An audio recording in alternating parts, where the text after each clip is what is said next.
Hello, and welcome to the History of Rome. Episode 75, The Forgotten Son. First of all, sorry for last week's cliffhanger ending. Somehow the final cut got truncated when I wasn't looking. Luckily, or maddeningly or something, it only dropped the last 8 words. So for those of you who haven't gone back and downloaded the corrected version, which is posted by the way, I'll just go ahead and spoil the ending. Senatorial historians were doing their best to confine Domitian to the dustbin of history. Then the music plays. That was all that was left. Sorry about that. But as much as the Senate tried to literally purge Domitian from the collective consciousness, passing an edict damning his memory just days after the emperor was assassinated, and then proceeding to expunge his name from public records and monuments, Domitian reigned for too long and had too much of an impact to simply be ignored. So, failing to erase his memory completely, sympathetic historians of senatorial rank ran a fairly uniform smear campaign against him that was picked up and promulgated by later church scholars who further identified the evil Domitian as an early persecutor of Christians. So, for the better part of 1800 years, the perception that Domitian was one of the worst emperors in Roman history persisted. But in the 20th century, his memory has been rehabilitated some, most notably by Brian Jones's The Emperor Domitian, and he is now understood to be an undeniably autocratic ruler, but one who was far more effective and rational than early sources give him credit for. Titus Flavius Domitianus was born on October 24, 51 AD, the youngest son of the year's newly elected consul Vespasian. For the first few years, the Flavian nuclear family was strong and stable. Vespasian withdrew from public life following the rise of Agrippina, and was around to supervise the upbringing of his 3 children, Titus, who was 12 years Domitian's senior, daughter Domitilla, 6 years older, and Domitian himself. But as was sometimes typical in Roman families, while Vespasian took a keen interest in his eldest son's education, and a keen interest in finding his daughter a husband, he did not take much interest at all in his youngest son. Not that Domitian did not receive a first-rate education, just that by the time he was born, Titus was almost an adult, and Vespasian naturally looked at the older boy as the bearer of his legacy. Domitian, unfortunately, became little more than an afterthought in his father's eyes. Titus was shipped off to Germania to begin his public career when Domitian was 7, and a few years later, Vespasian accepted a governorship in North Africa, leaving the 12-year-old Domitian at home with his mother and sister, and he naturally grew much closer to them than the 2 men to whom he is historically connected. But by the time his father and brother left for Judea in 66 AD, both women were dead. The causes of death are unknown, but they left the 15-year-old Domitian virtually alone in the world. And during this period, he developed a penchant for solitude, a very un-Roman-like trait that would be inevitably pointed out by his enemies as they ticked off all the things that made the monster Domitian such an abomination. "Where's Domitian?" someone would ask. "Alone in the palace," would come the witty reply, "with not even a fly." Of course, this joke worked doubly well, because it was rumored that Domitian liked to sit around and stab flies with a penknife, but that is neither here nor there. The virtually orphaned Domitian was handed off to Vespasian's brother Flavius Sabinus, and he was still living in his uncle's home when the events of 68 and 69 AD swept across the empire. When it comes to contrasting the roots of the generous and positive reigns of Vespasian and Titus with the jealous and negative reign of Domitian, one can look obviously to the circumstances of his upbringing and the humiliating slights he would receive under the reign of his father, and one would be right to do so. But there is another little thing that no doubt colored Domitian's whole worldview. He was actually physically present in Rome during the last mad days of Nero, then the massacres that greeted the arrival of Galba, then the violent coup orchestrated by Otho, then the occupation of the city by Vitellius's Rhine legions, and then, finally, the sacking of Rome by Antonius's army. Not only did he endure the paranoia of being related to a prominent politician at a time when standing out was likely to get you purged by the capricious Nero or the scheming pedagogues, but he also saw up close and personal just how readily the Senate swung with the political breeze, and how much that political breeze was blown by violence. Every time some usurper got the upper hand, the Senate was right there to retroactively justify their most heinous crimes. One minute they were praising you to the stars, the next they were hailing your assassins as state heroes. The Senate as a body had many characteristics, but loyalty to the sitting emperor was clearly not one of them, and it was a lesson Domitian would not soon forget. He spent his latter teenage years surrounded by backstabbers, plotters, and the senators who enabled them. It should come as no surprise, then, that in contrast to his laid-back father and brother, Emperor Domitian would rule with a strong and vigilant hand, and do everything he could to enfeeble the Senate, who he knew full well would turn on him the minute he looked away. Ironically, of course, this paranoid disposition would become a self-fulfilling prophecy, and the Flavian most worried about assassination would be the only one to die a violent death. Life's funny that way. As the son of a prominent Neronian general, Domitian had lived into 69 AD as a sort of unofficial political hostage. But when Vespasian launched his own bid for the throne, the target on Domitian's back threatened to overwhelm the young man. By the time Vitellius arrived in the city, Vespasian's eastern revolt was well underway, and the Vitellians were quick to locate their rival's youngest son and place him under house arrest. Vitellius hoped that by keeping Domitian hostage, Vespasian would think twice about his plans, but of course, Antonius's aggressive invasion of Italy took the decision out of Vespasian's hands completely, though whether he would have let Vitellius's threats to harm Domitian deter him is still an open question. When Vitellius attempted to abdicate the throne, Domitian was freed from his confinement and accompanied his uncle Sabinus as the latter marched to the Forum to deliver a message on Vespasian's behalf.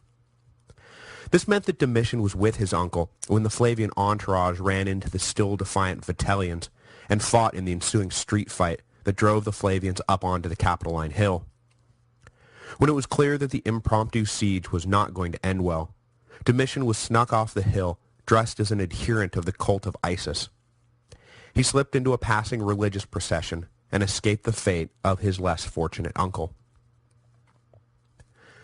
When Antonius's army smashed their way into Rome a few days later, Domitian was liberated from his hiding place and hailed as Caesar by the triumphant Flavian troops, who carried the 18-year-old on a shield to his father's house. Suddenly, the boy who had always been relegated to the background found himself standing right smack dab in the middle of everything. But his time in the limelight was short-lived. When Mucianus arrived in the city, he quickly co-opted Domitian and relegated the boy to a closely guarded ceremonial position. As the son of Vespasian, he had enormous value and was assigned the task of representing his father's interests in the Senate, but he was kept away from real power, and any Flavian supporter who seemed inclined to back Domitian over Mucianus was rapidly promoted away to positions in the provinces. While he waited for his father to arrive, Domitian dutifully attended sessions of the Senate and spoke on his father's behalf, and it was very likely that during these formative months that the future Emperor Domitian's disdain for the body cemented itself. There was no escaping the fact that the Senate had no real authority and seemed driven by nothing so much as the vanity of old men. Domitian endured their endless speeches, all the while longing to get out of this sideshow and onto the main stage. Like most young men of his age and ambition, Domitian craved the opportunity to prove himself in the field of battle. He had tried to talk his father into taking him to Judea at the outset of the Jewish revolt, but this request was dismissed out of hand. He was far too young and would only get in the way. By the time he was old enough to join the legions in his own right, the whole empire was turned upside down, and Domitian was forced to sit on the sidelines while the rest of his family bathed themselves in military glory. With his father now emperor, Domitian was sure to be granted a position somewhere in the legions, if not a command, then at least something close to it. The Batavian revolt offered the perfect opportunity, and Domitian jumped at the chance to join Mucianus as the imperial administrator raised reinforcements to lead north to crush the rebellion. Mucianus was hesitant to put the boy in charge of troops, not just because he was totally inexperienced, but also because he would become a dangerous rival for the army's loyalty. Fortunately for Mucianus and unfortunately for Domitian, the revolt was put down before the armies from Rome got anywhere near the front lines, and the unfulfilled Domitian was returned to Rome.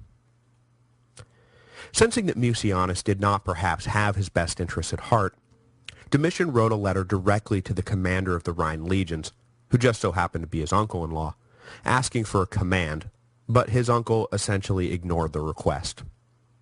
When Vespasian arrived in Rome later that year, Domitian then was still stuck, shut out of political power, and denied a military post. The young man may have hoped that the arrival of his father would correct this situation, but it was apparent from the get-go that Vespasian had no interest in raising Domitian out of his glum irrelevancy. Despite being one of only 2 sons, Domitian was treated with remarkable indifference by Vespasian, who, like always, seemed to only have eyes for Titus.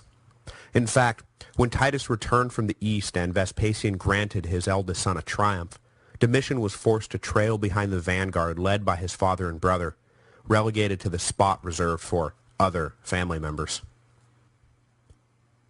This would prove to be Domitian's lot in life for the remainder of his father's decade in office. Where Titus was granted near co-equal status with Vespasian, Domitian was assigned only ceremonial positions. Aside from being trotted out every once in a while to preside over some archaic ceremony or another, Domitian faded completely from public view. He spent most of his time in the imperial palace, reading and writing, and generally resigning himself to the life of obscure scholarship that he seemed destined for. In fact, if it hadn't have been for the influence of Titus, Domitian likely would not have been allowed any practical governmental experience at all before attaining the throne for himself in 81 AD. Though he had never been close to his so much younger brother, Titus seemed at least aware of Domitian's existence. Not to get off on too much of a tangent, but by the time of the imperial period, consulships still existed, but they were no longer the yearly affairs that they had been during the Republican era. In order to satisfy the many grasping elites who all clamored to add consul to their list of public accomplishments, the consulship turned into an office held for months and sometimes even days. The most prestigious slot was to begin the year in office, as the Roman dating system still named the years after the consuls in office on January the 1st. These men were called the consuls ordinarii, and once they had served for a few months, they often resigned in favor of new candidates who were known as suffect consuls. Vespasian assigned Titus to 7 ordinarii consulships during his time in office, while granting Domitian only 1. But aware that his brother needed much more practical experience than this, Titus ensured that when he resigned from his consulships, that Domitian took over as suffect consul, bringing his younger brother's total to a less prestigious but still respectable 6 consulships. I think the main difference between Vespasian and Titus's attitude towards Domitian is that the former was an old man who felt that the issue of succession was a done deal, and beyond Titus, he didn't really have to worry about it, while the much younger and sonless Titus still had to consider the possibility that Domitian would don the purple one day. While Domitian got absolutely nowhere with his father when it came to career advancement, he was able to get his way when it came to his private life. He warded off a plot hatched by Vespasian to marry him off to Titus's daughter to ensure the purity of the dynasty, and in 70 AD, he married the woman he loved, Domitia Longia. The match may not have been the one Vespasian wanted, but politically it was an excellent pairing. Domitia was the youngest daughter of the great general Corbulo, who had spent his life in service to the empire, and had been rewarded by Nero with an order to commit suicide. Connecting the Flavians to this great senatorial family raised the profile of both, and established the Flavians as a family of anti-Neros, and signaling to those who had previously opposed the imperial regimes of the past that they could find a home in this new dynasty. Beyond the political upside, the marriage seemed to be a happy one, and despite a brief hiccup shortly after Domitian became emperor, the two remained devoted to each other for the rest of their lives. Just as he had hoped the arrival of Vespasian in Rome would deliver him from powerless obscurity, Domitian held out similar hopes when his brother ascended to the throne in 79 AD. But just as before, Domitian was disappointed. This time, the snub was more acutely felt, as Titus had specifically promised him a greater role in government once he became emperor. Now, in Titus's defense, it may have been that he was fully planning on following through with his promise and died before he could take any concrete steps. But for the 2 years he reigned, Domitian's status changed very little. It is at this point in the story that the ancient historians really start to get their digs in on the man they so love to hate, casting Domitian as an undisciplined and scheming cad who did everything in his limited power to undermine his handsome and wonderful brother.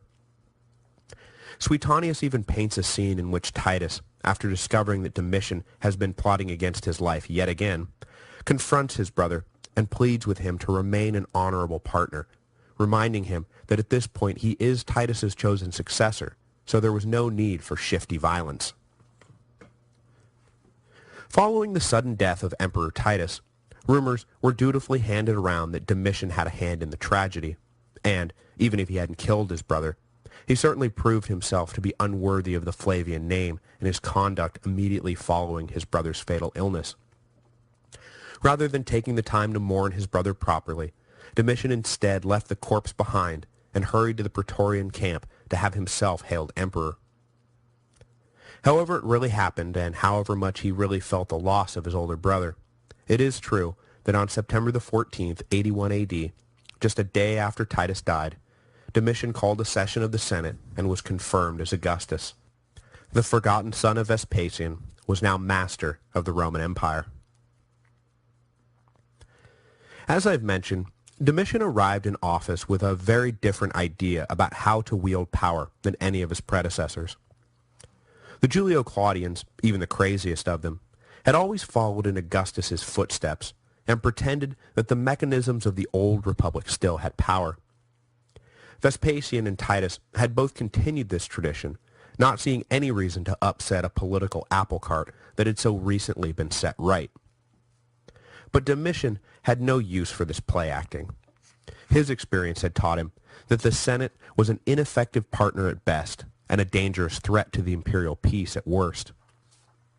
The Republic had been dead for more than a century. There was no use pretending otherwise. All that Rome required was an enlightened despot to guide the ship of state wisely, and placating the Senate was an unnecessary and inefficient distraction from the kind of enlightened despotism the empire needed to flourish. Not lacking in ambition or ego, Domitian decided to model his new administration on no less a figure than the greatest enlightened despot of them all, the divine Augustus.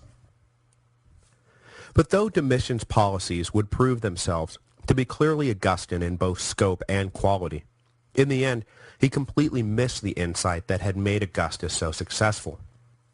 Rather than publicly castrating the Senate, the first emperor had obsessively maintained the charade of democracy, knowing full well that giving a little publicly meant getting a lot privately. In contrast, Domitian dragged the ugly realities of imperial rule right out into the open, and very loudly concentrated all power in the imperial palace, refusing to even pay lip service to the self-important windbags down in the Senate house. Where Augustus had styled himself as princeps, merely your first citizen, Domitian preferred Domitian, your lord and god. One could argue that the unsentimental administration set up by Domitian was more efficient than the touchy-feely charade of Augustus. But what one cannot argue is that when Augustus died, they made him a god, and his name became synonymous with supreme authority. Whereas when Domitian died, they toppled his statues and damned his name. But despite his ultimately fatal unwillingness to play act, in every other way, Domitian sought to emulate Rome's first and greatest emperor. In the breadth of his interests and the depths of his management, Domitian sought to usher in nothing less than an Augustan Renaissance. First up on his list of things to do was to reaffirm the divine status of the Caesars. The recent civil wars had perhaps given some the idea that donning the purple was simply a matter of controlling the strongest army or the sneakiest assassins. Domitian wanted to remind everyone that the imperial dynasties were divinely ordained, and that the past emperors were nothing less than gods themselves. If you're thinking about making a bid for the throne, just ask yourself, are you a god? Or are you descended from a god? If not, then you'd better just pack it up right now. So his first official act as emperor was to push through an edict deifying his deceased brother Titus to join his already deified father.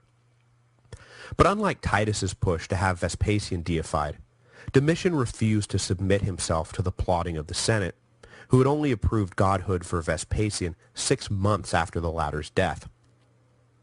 Domitian had no patience for such stalling, and simply declared the divinity of his brother without waiting for senatorial approval. This total abandonment of protocol was the opening salvo in Domitian's running war on the obsolete institution. The new emperor then set to work, closely tying himself not to the Senate, but to the gods. He finished the rebuild of the Temple of Jupiter, adding splendid flourishes that were sure to please the king of the gods, and then set to work building a lesser shrine to Jupiter the Protector in the home that he had hidden himself in during the final dark days of Vitellius's reign. Capping off this initial flurry of religious monument building, Domitian completed the temple of Vespasian and Titus, where the people of Rome would be encouraged to actively worship his deceased and now divine father and brother. Domitian's point was clear. The emperor was not the first among equals. He was nothing less than the god's appointed representative on earth. With the gods firmly in his corner, Domitian then set about reorganizing how the state went about its daily business. He unceremoniously stripped the Senate of all practical authority and ensured that they were cut out of the decision-making process completely. No more debates, no more delays, no more humoring long, irrelevant elites. If the emperor wanted something done, he was just going to order it done, and that was that. The Senate was shocked that the new emperor refused them even the slightest consideration, and they quickly grew to despise him. This was fine with Domitian, as he really didn't care what they thought. He had an empire to run, and tiptoeing around the sensitivities of rich old men was not how he planned to spend his days. But as much as this embittered the elites, the common people loved it, because though Domitian was every bit the dictatorial autocrat, he seemed focused on weeding out corruption and streamlining the tax code and making things fairer, not wallowing in his own hedonism. The corrupt upper classes had been growing fat for years, while the emperors had turned a blind eye. Now, it seemed the bill was finally coming due. But this is not to say that Domitian was some fire-breathing populist like Julius Caesar had been. He was not on a crusade for social justice. He just saw the nobility as far more of a hindrance than a help when it came to administrative work, and so he cut them loose. What Domitian was looking for was hard-working, loyal, conscientious, and honest administrators to help him govern, and the senatorial class did not seem particularly well stocked with any of these types. Sweeping aside the old order, Domitian instead elevated men of the lower-ranking equestrian class to positions they never would have been considered for in another administration. This not only filled the government with men of merit, it also filled the government with men intensely loyal to Domitian, to whom they owed their jobs, their lives, and their careers. The new emperor's zeal for eschewing the hereditary politics of the past even extended to his own family. Breaking with every imperial tradition in the book, Domitian abandoned nepotism, refusing to fill key positions with family members just because they were family members. If they could do the job, then they could have the job, but being a relative of the emperor was no longer a free pass. Despite his lack of experience and the low regard his own father seems to have held him in, Domitian was in fact turning out to be a bold and innovative emperor. Eventually, of course, his flagrant disregard for elite opinion would come back to haunt him, but for the time being, Emperor Domitian was successfully reinventing the office he held.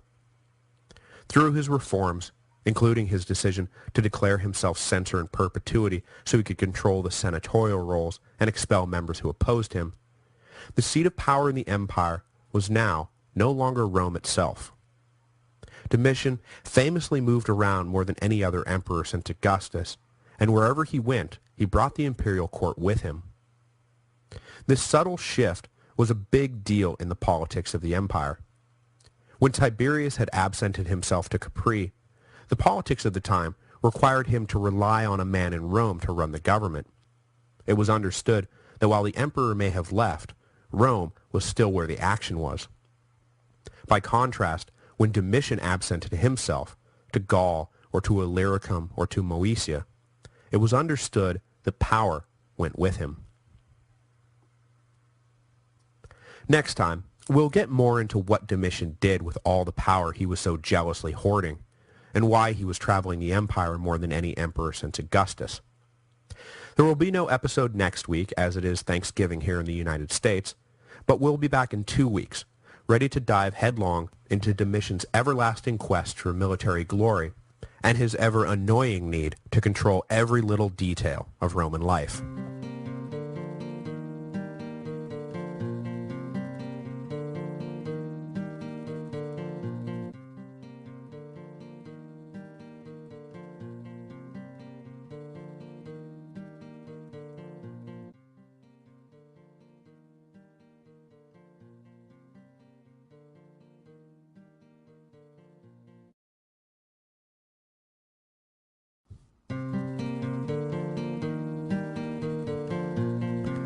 Hello, and welcome to the History of Rome, Episode 76, Mock Triumphs. Last time, we traced Domitian's rise to power from forgotten afterthought to Emperor of the Roman Empire. Unlike his brother, Domitian's rise had no planned arc. There was no gentle addition of responsibility, no subtle raising of the volume. When it came to Domitian, 1 minute there was silence, the next, the amp was cranked to 10. Imperial non-entity to master of the world in just the blink of an eye. His sudden inheritance of the throne shocked everyone, as the citizens of the empire were just getting settled into the nice long reign of Titus, and there was fear all around that the 30-year-old Domitian would not be up to the task. But this fear was generally unfounded, and Domitian would prove both intellectually and politically that he had what it took to be emperor. Even though his blunt dismissal of the Senate eventually led to assassination, for 15 years, Domitian ruled effectively in the manner he saw fit and efficiently got done what he thought needed to be done. The reign of Domitian is not to be sneezed at or ignored or ridiculed, though neither is it to be embraced as the second coming of Augustus, as Domitian would have liked us to believe. And in many ways, he set the stage for the coming century of brilliance for the empire. Suetonius once commented that the depravity of the last Flavian practically negated the good of the first two, but this is propaganda. Domitian was harsher and colder than his brother and father, but he was as astute and capable a man as they, and in the end, the whole of the Flavian dynasty should be remembered for their successful stewardship of the empire. Domitian opened his reign, as I said last time, with a flurry of pious construction projects, completing the Temple of Jupiter and unveiling a temple for his now divine relatives, Titus and Vespasian. But he did not plan to stop at a few temples. The city of Rome had been ravaged by war and natural disaster, most recently suffering from the Great Fire of 80 AD, and Domitian saw an opportunity to kick off his planned Augustan Renaissance in style. The first emperor had famously inherited a city of brick and left it a city of marble. Domitian was inheriting a city of ashes, and he planned to leave it a city of, well, buildings and stuff. Something functional, anyway. That didn't turn out nearly as poetic as I hoped when I started that sentence. Over the course of the next few years, he would direct the completion of some 50 new buildings, restoring the architectural dignity of Rome, which had been in steep decline since the reign of Nero. Among his many projects was the Arch of Titus, which was completed soon after his brother's death. The Great Arch, which still stands today and is a can't-miss on any trip to Rome, ostensibly commemorates Titus's victory in Judea, but mostly its job was to remind everyone of the divine, almost mythological status of the Flavians. Whether or not the Romans saw it as anything more than outsized self-aggrandizement is an open question, but the grand permanence of the structure certainly convinced later ambitious men that a massive arch was a pretty sweet way to celebrate one's own eternal awesomeness. Napoleon certainly had the Arch of Titus in mind when he ordered the Arc de Triomphe built after his own great victory at Austerlitz in 1806. All of these public building projects helped stimulate an economy that had been drifting aimlessly for years. But of course, they were not going to pay for themselves. So, having undercut the Roman elite politically, Domitian next targeted them economically and let his newly reformed and ruthlessly efficient bureaucracy loose on their bank accounts. He strengthened and extended imperial taxes, and in the years to come would eventually resort to outright confiscation to help pay for his projects, and of course the various military campaigns he initiated, which we'll get to in a bit. Now, if he were another man, Domitian would have paid for everything without resorting to excessive taxation. Emperors in the past had simply borrowed what they needed without regard for how they were going to pay it back. Besides, if the creditors did come calling, an emperor could simply devalue the coins he minted until he had enough nominal chunks of worthless metal to pay the specific amounts that everyone demanded. Domitian had no interest in inflating his way into solvency, though, and taking the opposite tack, he actually returned the silver ratio in a denarii back to the Augustan level of 12%. Roman currency was the standard in the Mediterranean at the time, and Domitian felt that it reflected badly on the emperor to have the coins he minted regarded as worthless jokes. But of course, with less circulating currency to work with, Domitian was forced to demand more from his subjects. The Roman economy, on balance, benefited from Domitian's fiscal policies, but they certainly did not help his popularity any. Helping his popularity even less than his tax policies was his hopeless quest to return the Romans to their traditional conservative family values. Legislating sex and morals had been hard enough for Augustus a century earlier, but Domitian's attempt to revive these least successful policies of the first emperor turned out to be an even more terrible idea. But Domitian seemed dead set on reviving all things Augustan, even if it meant bringing back the much-derided Lex Julia. In 85 AD, Domitian named himself censor in perpetuity, which gave him authority to legislate public morality. Adultery once again became a banishable offense, and consorting with the Vestal virgins became a capital crime. An equestrian found himself stricken from the juror pool for remarrying an ex-wife, and a senator was expelled from the body for acting on stage, which was even worse than prostitution so far as Domitian was concerned. All of this turned out to be little more than spitting into a hurricane, and Domitian earned himself nothing but scorn for his trouble. The old ways were dead. Threatening to execute people for cheating on their wives was not going to change that. But Domitian forged on, and his efforts at reestablishing some semblance of public morality was not a total fool's errand. The emperor also used his authority as censor to punish officials for bribery and corruption, two real offenses with real consequences that had been overlooked for years, even by his own father. There was, as they say, a new sheriff in town, and even though he kicked up a lot of dust and made a lot of enemies over ultimately irrelevant sexual stuff, the government was never again as clean or honest in its dealings. The funny thing about all of this is that Domitian kept stepping on the same toes over and over again. It seems like any time he had the opportunity to stick it to the nobility, he jumped at the chance. I'm not sure what the Senate did to elicit such contempt from the emperor. I speculated about some stuff last time, but he really had it in for them. So much so that it doesn't even seem like a matter of stepping on a few toes. More like Domitian was walking right up to them and stomping down on their feet repeatedly. He cut them out of the political process, gouged them financially, policed their bedrooms, and shut down their lucrative kickbacks. In the end, I'm not sure why Domitian hated the Senate so much, but I have no doubts about why they hated him so much. He even declared a limit to the amount of arable Italian land that could be used for vineyards. So to top everything off, Domitian was also cutting down the booze supply. Is it any wonder, then, that he was finally stabbed to death? Beyond the aristocracy, who uniformly hated him, Domitian was alternatively feared and liked and disdained and respected, depending on who you talked to. But there was one segment of the population who really loved the man: rank-and-file soldiers. The officers couldn't stand Domitian, of course, for all the reasons I've mentioned and all the reasons I'll get to shortly. But the common legionary loved him. Why the great discrepancy? Because shortly after taking office, Domitian issued a blanket pay raise for his soldiers.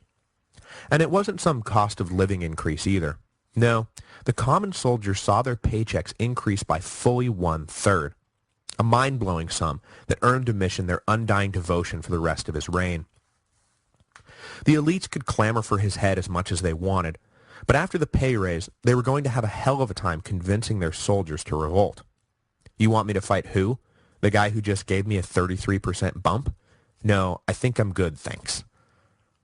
The raise caused Domitian to backtrack on his fiscal policy some, and he was forced to slightly devalue his coins after having so recently revalued them.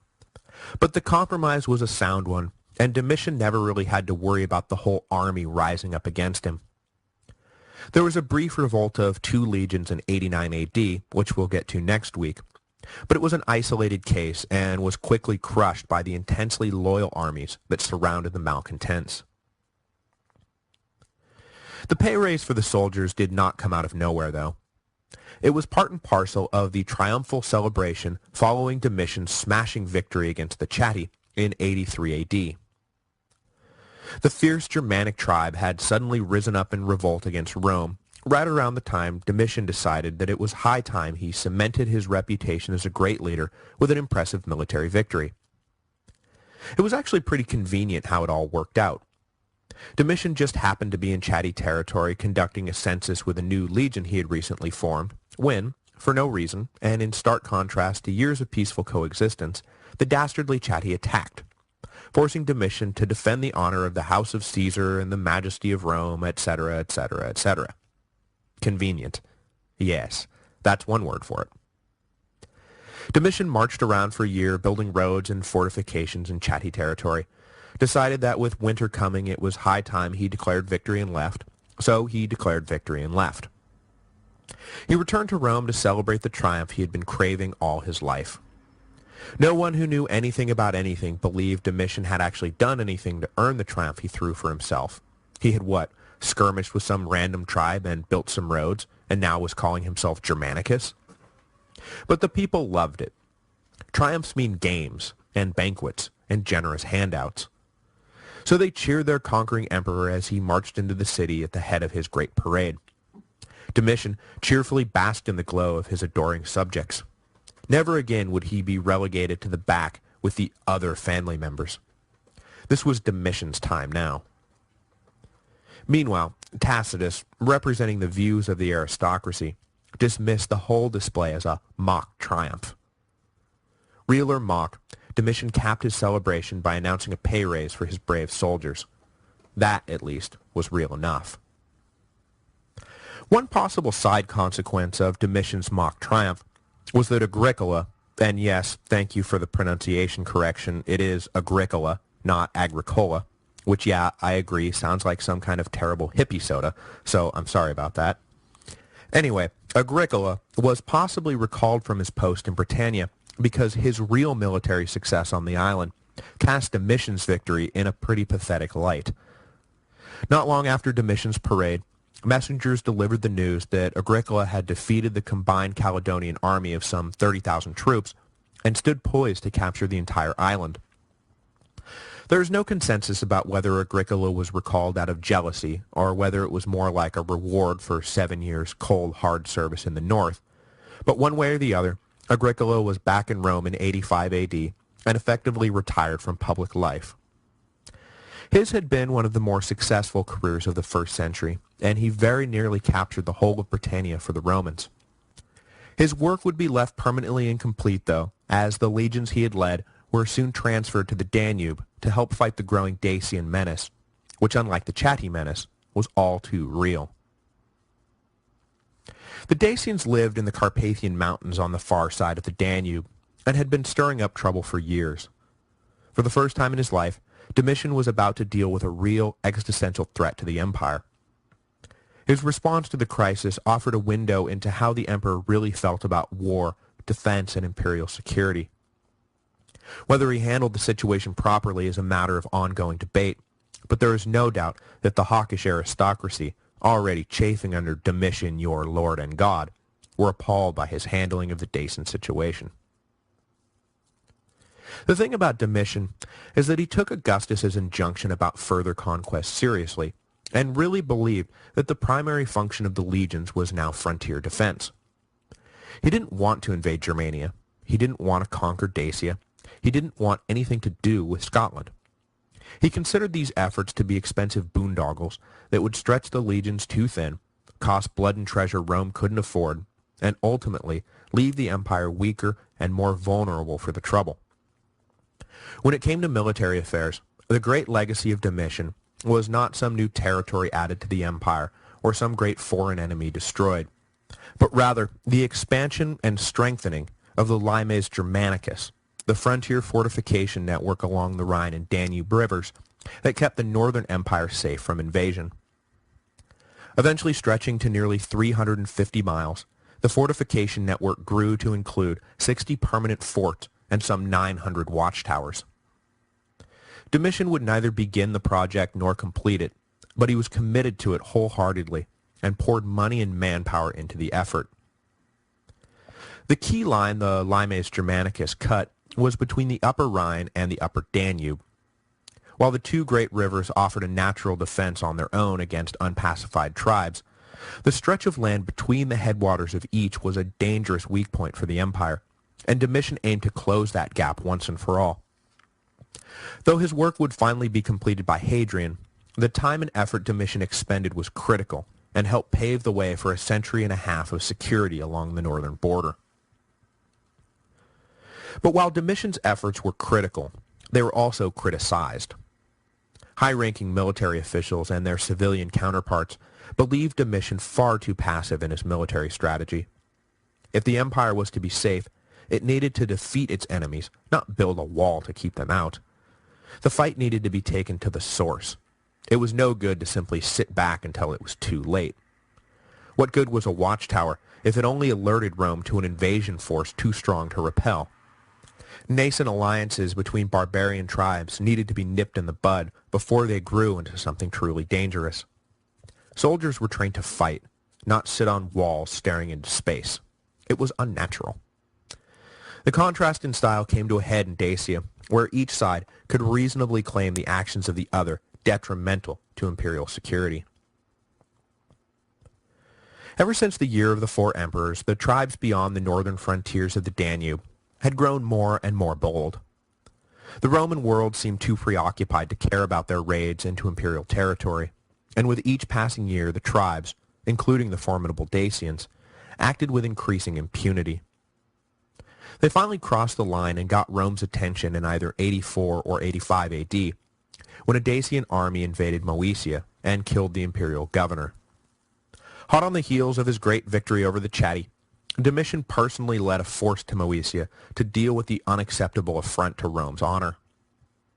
Further signaling how seriously and how personally Domitian was taking the situation, his army included members of the Praetorian Guard and was led by his Praetorian prefect, Cornelius Fuscus.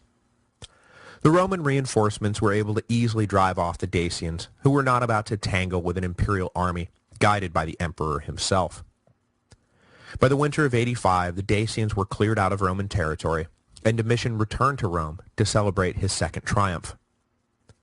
Though there was still not much to celebrate, this triumph at least had a ring of truth to it, and Domitian was quite pleased with himself for how well his military career was shaping up.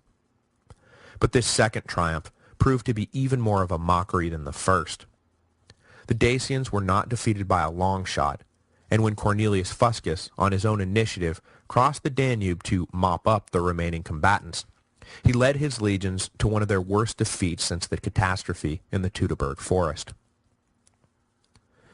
In 86 AD, Fuscus led elements of 4 legions plus auxiliaries into Dacian territory, expecting little resistance from the splintered and feuding local tribes.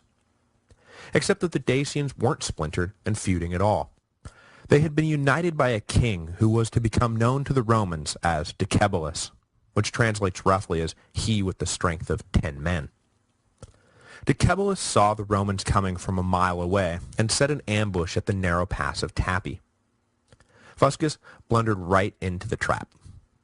He watched in horror as the entire 5th Legion was cornered and massacred, and then watched in humiliation as the legionary standard of the Praetorian Guard was captured and hauled off by the enemy. Luckily for Fuscus, he did not have to live with the humiliation for long, as he himself was soon killed in the fighting. Back in Rome, the triumph Domitian had celebrated now seemed like a cruel joke. He quickly returned to Moesia to oversee the reinforcement of the province. He divided the territory into 2 administrative districts and transferred 3 legions to boost the defenses along the Danube. Though he was convinced now more than ever that the legions worked best as a defensive force rather than conquering adventurers, Domitian understood that the annihilation of a legion and the capture of a standard, the Praetorian Guard standard no less, could not go unanswered. In both 87 and 88, the Romans crossed the Danube to campaign against Decebalus, though this time they marched with far greater care than had been shown by Fuscus.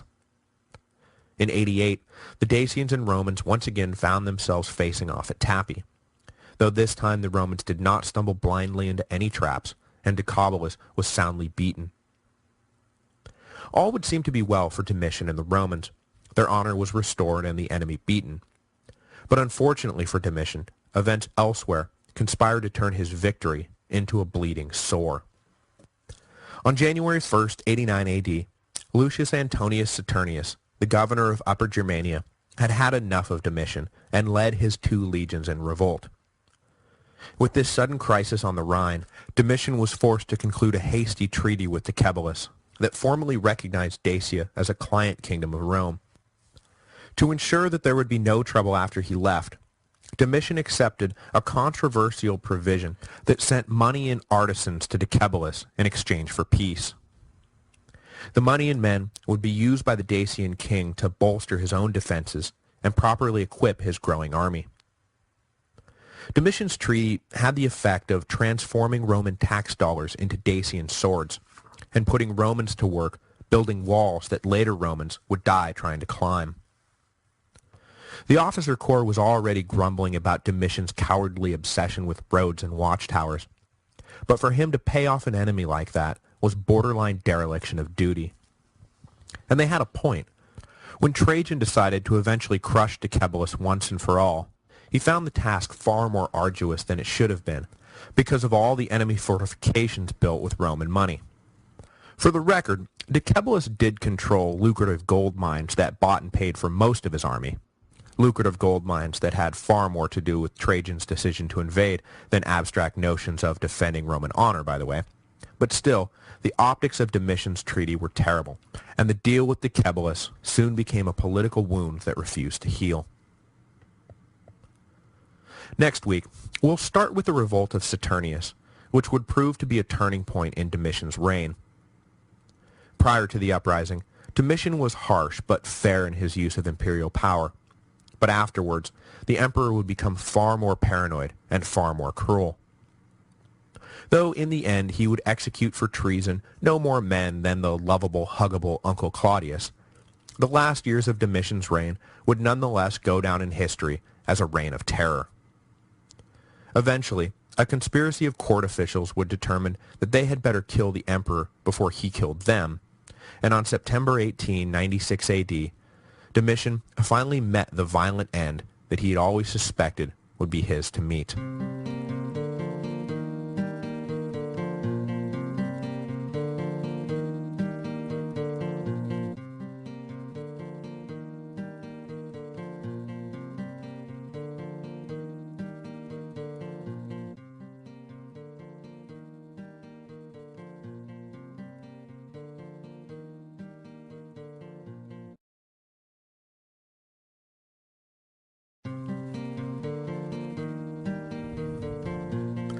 Hello, and welcome to the History of Rome. Episode 77, What Time Is It? Domitian's autocratic reign was approaching the decade mark when it finally ran into some serious blowback. There had been mumblings and grumblings from day one, but thus far, his loyal bureaucracy and his loyal troops had forestalled any major attempts at revolution or coup. But on January 1st, 89 AD, exactly 20 years after Vitellius's revolt along the Rhine, two legions stationed in Upper Germany, led by their provincial governor Lucius Antonius Saturninus, refused to renew their oath to Domitian, and the Roman world once again stood on the brink of civil war. No one had forgotten the horror of 69 AD, and from the outside, Saturninus's revolt looked eerily similar to the Vitellian rebellion. Hadn't Caecina led two legions on the Upper Rhine in revolt? And hadn't that spark been carried down the river until the whole of the Rhine legions stood opposed to the legal emperor in Rome? And hadn't that led to self-destruction on a scale not seen since the days of Octavian and Antony? Yes, he had. Yes, it had. And yes, it did. But this time, things would turn out differently, partly due to the widespread loyalty Domitian had earned from the legions, in contrast to the bitter hatred they had directed at Galba, but also partly due to a heaping shovelful of luck. Had there not been an early thaw, who knows what would have happened. Unfortunately, we're never going to know the full story behind Saturninus's rebellion, but it seems that the governor had been planning his revolt for some time and had probably made contact with like-minded senators back in Rome. We're never going to know because once the uprising was put down by Lapius Maximus, the governor of Lower Germany, who was first on the scene, the victorious governor burned all of Saturninus's correspondence before Domitian arrived. It is likely that the letters implicated all of Saturninus's fellow travelers, and Maximus, having done his duty and put down the revolt, had no wish for the aftermath to turn into a bloodbath. All that we really know is that Saturninus had made some kind of deal with the Chatti, the same Chatti Domitian had used as his triumphal prop 6 years earlier, and the two legions under Saturninus's direct command were supposed to be reinforced by a strong Germanic army to help them make their stand against Domitian. The emperor responded quickly to the crisis, ordering Maximus to take all action necessary to quell the revolt, while he himself led a contingent of Praetorians north to deal with the situation. To help ensure victory, Domitian also ordered a legion from Spain to march in on the double. The legion arrived well after the danger had passed, but the unblinking loyalty of the legion's commander, a one Mr. Marcus Ulpius Trajanus, earned the commander the gratitude of Domitian, who put the man history knows as Trajan on the fast track to his own date with imperial destiny. Saturninus's army was on the Roman side of the Rhine, perhaps stuck on perpetual watchtower duty, which may have helped spurn the restless governor, and his plan was for the Chatti to cross the frozen Rhine before the rest of the Roman world had a chance to react. But the luck of the Flavians returned with a vengeance, and in the middle of January, an unheard-of early thaw turned the stable and thoroughly frozen Rhine River back into a rushing torrent. The Chatti were trapped on the far side, and Saturninus was suddenly left to face the full brunt of imperial reprisal with only two legions at his back. Just 24 days after the revolt began, Saturninus and his legions surrendered to Maximus. As I said, Maximus took the treasonous governor of Upper Germany into custody, and then proceeded to burn the paper trail that had led to the uprising. Who knows what friends, relatives, associates, or otherwise Maximus was protecting, but he certainly did history no favor by destroying all the evidence. The revolt, then, is left as a known, but not very well understood, crisis. Saturninus and his officers were executed, and the two rebellious legions were sent to the front along the Danube. Maximus was awarded the governorship of Syria, and Trajan was elevated to a consulship in 91, followed by key appointments to governorships in Moesia and along the Rhine. I think we all know where his star is headed. The year after the revolt, Domitian decided to serve a term as consul himself, and as his colleague, he made the surprising choice of an influential, but quietly so man, named Marcus Cocceius Nerva. Obviously, serving as the consular colleague of an emperor was incredibly prestigious and not lightly awarded, so scholars have been left to wonder what Nerva did to earn such an honor. Some have speculated that he may have had a hand in uncovering Saturninus's plot, buying the emperor valuable reaction time, After all, Nerva had been instrumental in uncovering the Pisonian conspiracy against Nero the generation before, so maybe the old hand had once again put his ear to the ground and delivered the imperial house from ruin. This probably relies too much on his role in uncovering the earlier conspiracy, in its attempt to say that the consulship was a reward for uncovering the latter conspiracy. And really, we may need to look no further than Nerva's uncanny ability to survive regime change to explain what he was doing at so prominent a position. It takes a man of rare political skill to survive such turbulent times unharmed. Is it really so remarkable that he would one day find himself the consular colleague of an emperor? Or that one day he would simply find himself emperor? Marcus Nerva was born November 8, 30 AD, into an Italian family that had risen to prominence as the Principate was taking shape. His family was not elite Roman nobility, but more and more such distinctions were becoming irrelevant. Vespasian's family was not from Rome proper either, and soon enough the empire would see its first provincial emperor in the aforementioned Trajan. Nerva's grandfather had been a friend of Tiberius and accompanied the emperor to Capri, while his father had risen to the rank of consul under Caligula. Nerva himself eschewed the conventional cursus honorum and seems to have had no interest in a military career, content instead to wield behind-the-scenes political influence as an advisor to the emperor of his own day, Nero. In this capacity, he earned Nero's eternal gratitude for the central role he played in uncovering the Pisonian conspiracy, and the emperor rewarded him with unprecedented triumphal regalia, an honor usually reserved for military victories. While skillfully navigating his way around Nero's imperial court, Nerva at some point ran into Vespasian, and the two struck up a friendship. When Nero committed suicide, I think any reasonable bookmaker would have put Nerva down as a staunch Othonian. Not only was his sister married to Otho's brother, but most of Nero's court wound up in Otho's corner anyway during the civil wars, and Nerva was certainly a member of Nero's court. But Nerva ignored these obvious loyalties and decided early to back Vespasian should the latter heed the calls to enter the ring. This friendship and support allowed Nerva to become one of the few members of Nero's inner circle to transition to the inner circle of the Flavians, which he did so in fine style by being named a consul ordinarii in 71 AD. And that's the prestigious one, remember, that Vespasian usually reserved for members of his own family. Nerva spent the next 2 decades attached at the hip to the Flavian court, acting as a historically undocumented but still powerful member of the regime.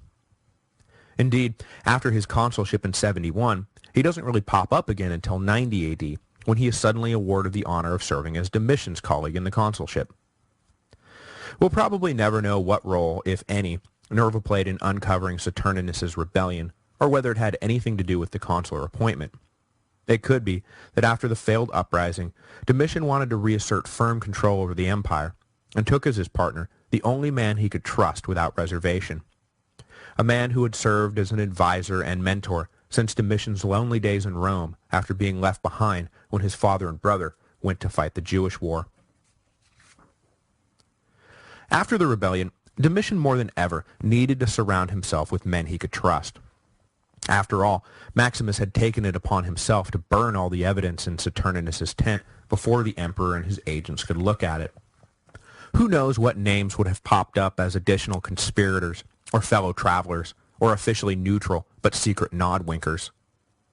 As is so often the case after failed assassinations or coups or rebellions, Domitian couldn't help but grow more paranoid and suspicious.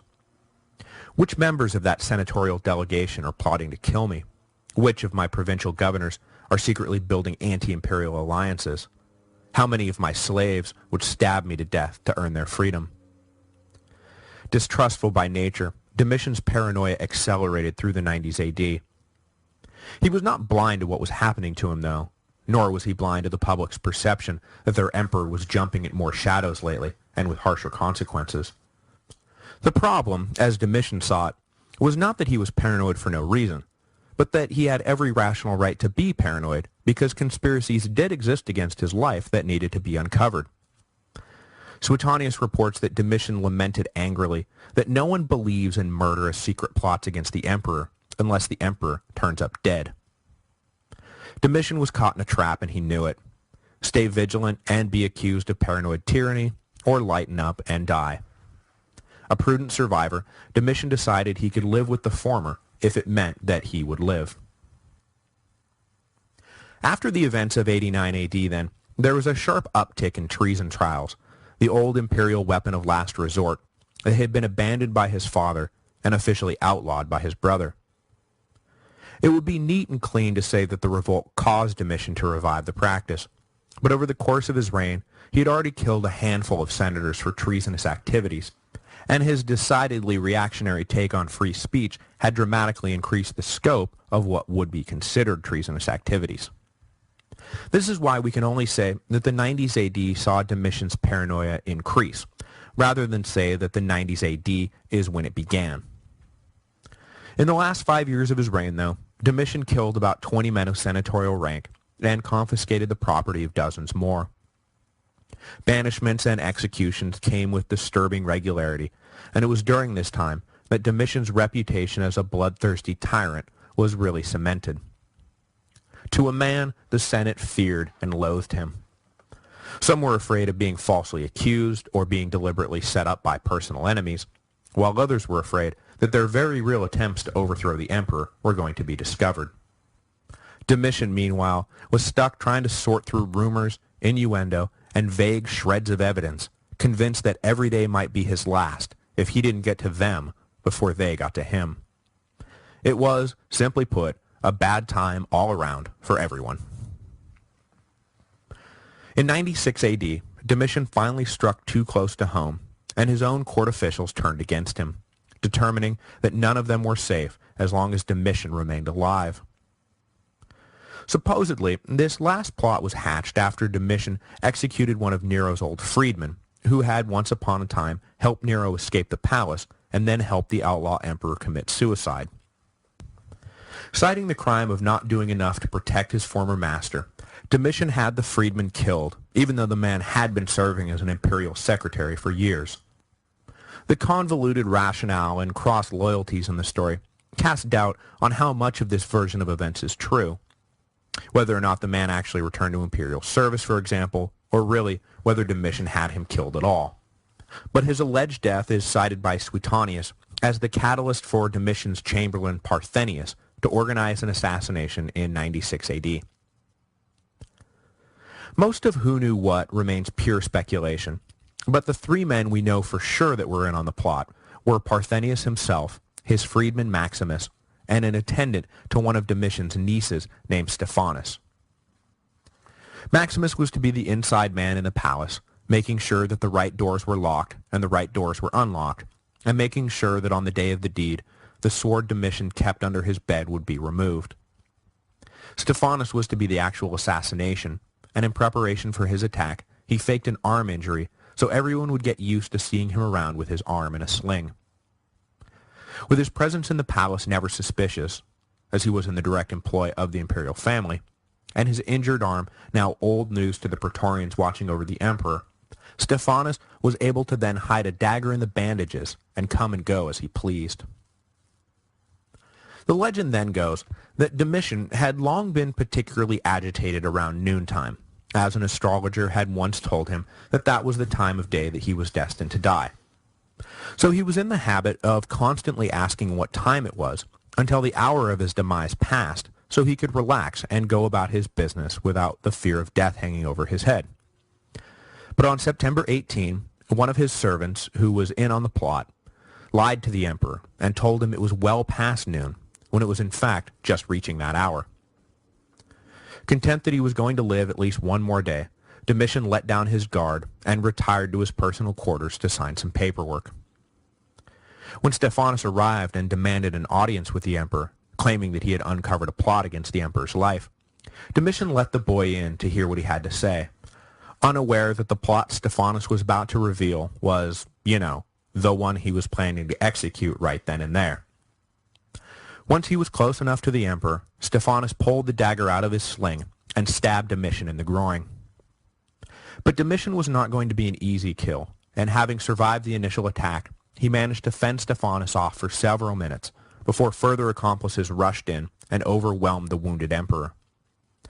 Suetonius reports that at least 4 other men helped Stephanus inflict 7 fatal stab wounds on Domitian, who finally collapsed on the floor, dead at the age of 45. The conspirators then hauled the body off and had it cremated without ceremony. The only concession the dead emperor was afforded was that his ashes were eventually deposited in the Flavian temple, rather than simply being scattered to the 4 winds. He had ruled the empire for 15 dictatorial but more or less successful years, and would be remembered as a monster. Questions have long abounded about who else was in on the final plan to kill Domitian. Cassius Dio implicates his wife Domitilla, and others have accused the Praetorians of purposeful apathy, if not outright complicity. Further, the Senate's sudden announcement the next day that Nerva, man of the political shadows, was their unanimous choice to serve as the next emperor, has raised more than a few ancient and modern eyebrows about his involvement in the plot. I think we can safely say that in their conduct both before and after the assassination, that Domitilla and the rank-and-file Praetorians probably knew nothing of the plot. However, one of the Praetorian prefects, Titus Petronius Secundus, was probably aware of what was unfolding and did nothing to prevent it. But it also seems that he did nothing to bring any of the guardsmen under his command into his confidence. Nerva's involvement is far cloudier, as he shied away from the public eye. He was well connected enough to have eyes and ears everywhere, so it seems reasonable that he may have known something. And the speed with which he was confirmed as heir to the throne suggests that someone may have approached him directly about whether he would be willing to don the purple. But his years of loyalty not just to the Flavians, but to the imperial house in general, seem to belie such suspicions. But then again, he did let all the conspirators go without so much as a slap on the wrist, so who knows? With Nerva in place, the Senate then let 15 years of simmering anger explode in a series of edicts officially damning Domitian's memory. His name was taken off all the public monuments and buildings he had constructed over the years, and statues or reliefs that bore his likeness were recarved to look like Nerva. The goal was to pretend as if Domitian never happened, just as Augustus had once tried to pretend that Mark Antony had never happened. But the law banishing Domitian from the collective memory worked no better than it had for Augustus, and even in Rome itself, it was difficult to keep everyone on the same revisionist page. Out in the province, it was an utter impossibility, and in the legions, it was downright dangerous to even suggest it. The rank and file still loved Domitian, and they screamed for blood when his murder was announced. When the assassins were let go, they howled for vengeance, and for the entirety of his brief reign, Nerva would have difficulty exerting any kind of real influence on the troops for having allowed such a betrayal. Next week, things will get so bad for Nerva that the Praetorians will actually besiege the palace and take him hostage, demanding, among other things, the literal heads of Domitian's assassins. As I've said a few times, Domitian wanted to usher in nothing less than an Augustan Renaissance, and during his time in office, he certainly matched the breadth and depth of the first emperor's interests. Just as with Augustus, Domitian did not limit himself to war and politics. To both of them, the influence of the princeps rightly extended into all aspects of Roman life: the economy, culture, the arts, morality, and sexuality. Domitian attempted to follow the blueprint laid down by Augustus. After all, it had worked out great the first time around. But unfortunately, he never did have the personal gravitas to pull it off. Romans of all stripes had scoffed when Augustus tried to implement his conservative morality laws. The reception when Domitian tried to revive them was a healthy belly laugh. When Augustus put his foot down after the disaster in the Teutoburg and declared an end to Roman expansion and a reorganization of the legions into a defensive force, his commanders obeyed. Augustus's military credentials were, after all, impeccable. But when the more or less civilian Domitian hewed the identical line, he was accused of cowardice, dereliction of duty, and worse. He had done nothing to earn the respect of his officers, and generals openly vented their frustrations, even though, had the order come from Augustus, they would have hopped to without question. Augustus was able to do much because he was Augustus, and Domitian's difficulties stand as living proof of the first emperor's unique talents. Domitian forever battled on, but his Augustan Renaissance was doomed to failure as long as Augustus himself was not around to make it work. Next week, we'll begin the smooth transition from the Flavian dynasty to the so-called Nervan Antonine dynasty, which will control Rome until the assassination of Commodus nearly a century hence. This new dynasty will be populated by the men Gibbon famously dubbed the Five Good Emperors, and during their time on the throne, the empire will reach its peak culturally, economically, and geographically. In addition to their own unique talents, the Five Good Emperors are collectively remembered for the wisdom they showed in picking their successors. Rather than relying on their own possibly deficient biological sons, they chose to adopt men of merit who would rule the empire as well as they had. The example they set in this regard is often lauded as basically the pinnacle of enlightened politics and noble sacrifice in the name of civic virtue. The only problem with this is that until Marcus Aurelius, none of the emperors of the Nervan Antonine dynasty actually had biological sons to pass power onto. Nerva had to adopt Trajan, who had to adopt Hadrian, who had to adopt Antonius Pius, who had to adopt Marcus Aurelius and Lucius Verus, because between them there was not a biological son to be found. So while it was a remarkable run of capable men, and they all deserve credit for their eventual choices and heirs, we should not pretend that they were purposefully refusing to hand power to their biological heirs. The first chance one of them had to pass the throne on to a son took it, and that decision is where Gibbon finally landed in his search for the beginning of the end of the Roman Empire. The last thing I'll mention before I go is that I recently recorded a short interview about the history of Rome for BBC 5 Radio's Pods and Blogs series that should be airing this Tuesday night. If you're interested, I've posted a link to the interview at thehistoryofrome.typepad.com, but you can also get the episode on iTunes by searching for Pods and Blogs. I will note, however, that I haven't actually heard the final cut of the interview, so if it turns out that I sound like a damn fool, then I'm going to erase the link and deny the whole thing ever happened.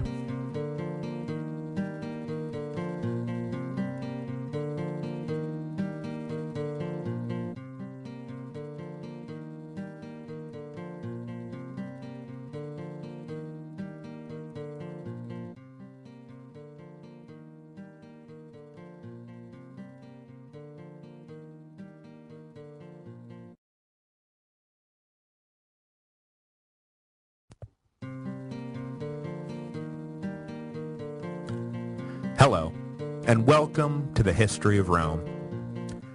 Episode 78, Imperial Stopgap. The assassination of Domitian threatened to bring the Flavian dynasty full circle.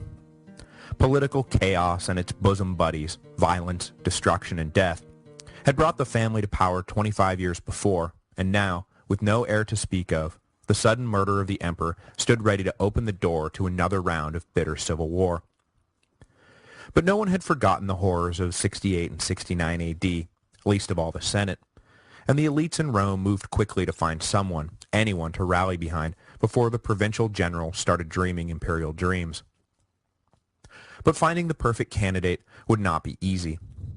Preferably, he would be an ally of the Flavians, so it could be plausibly argued that the new emperor did not necessarily represent a break with the previous dynasty.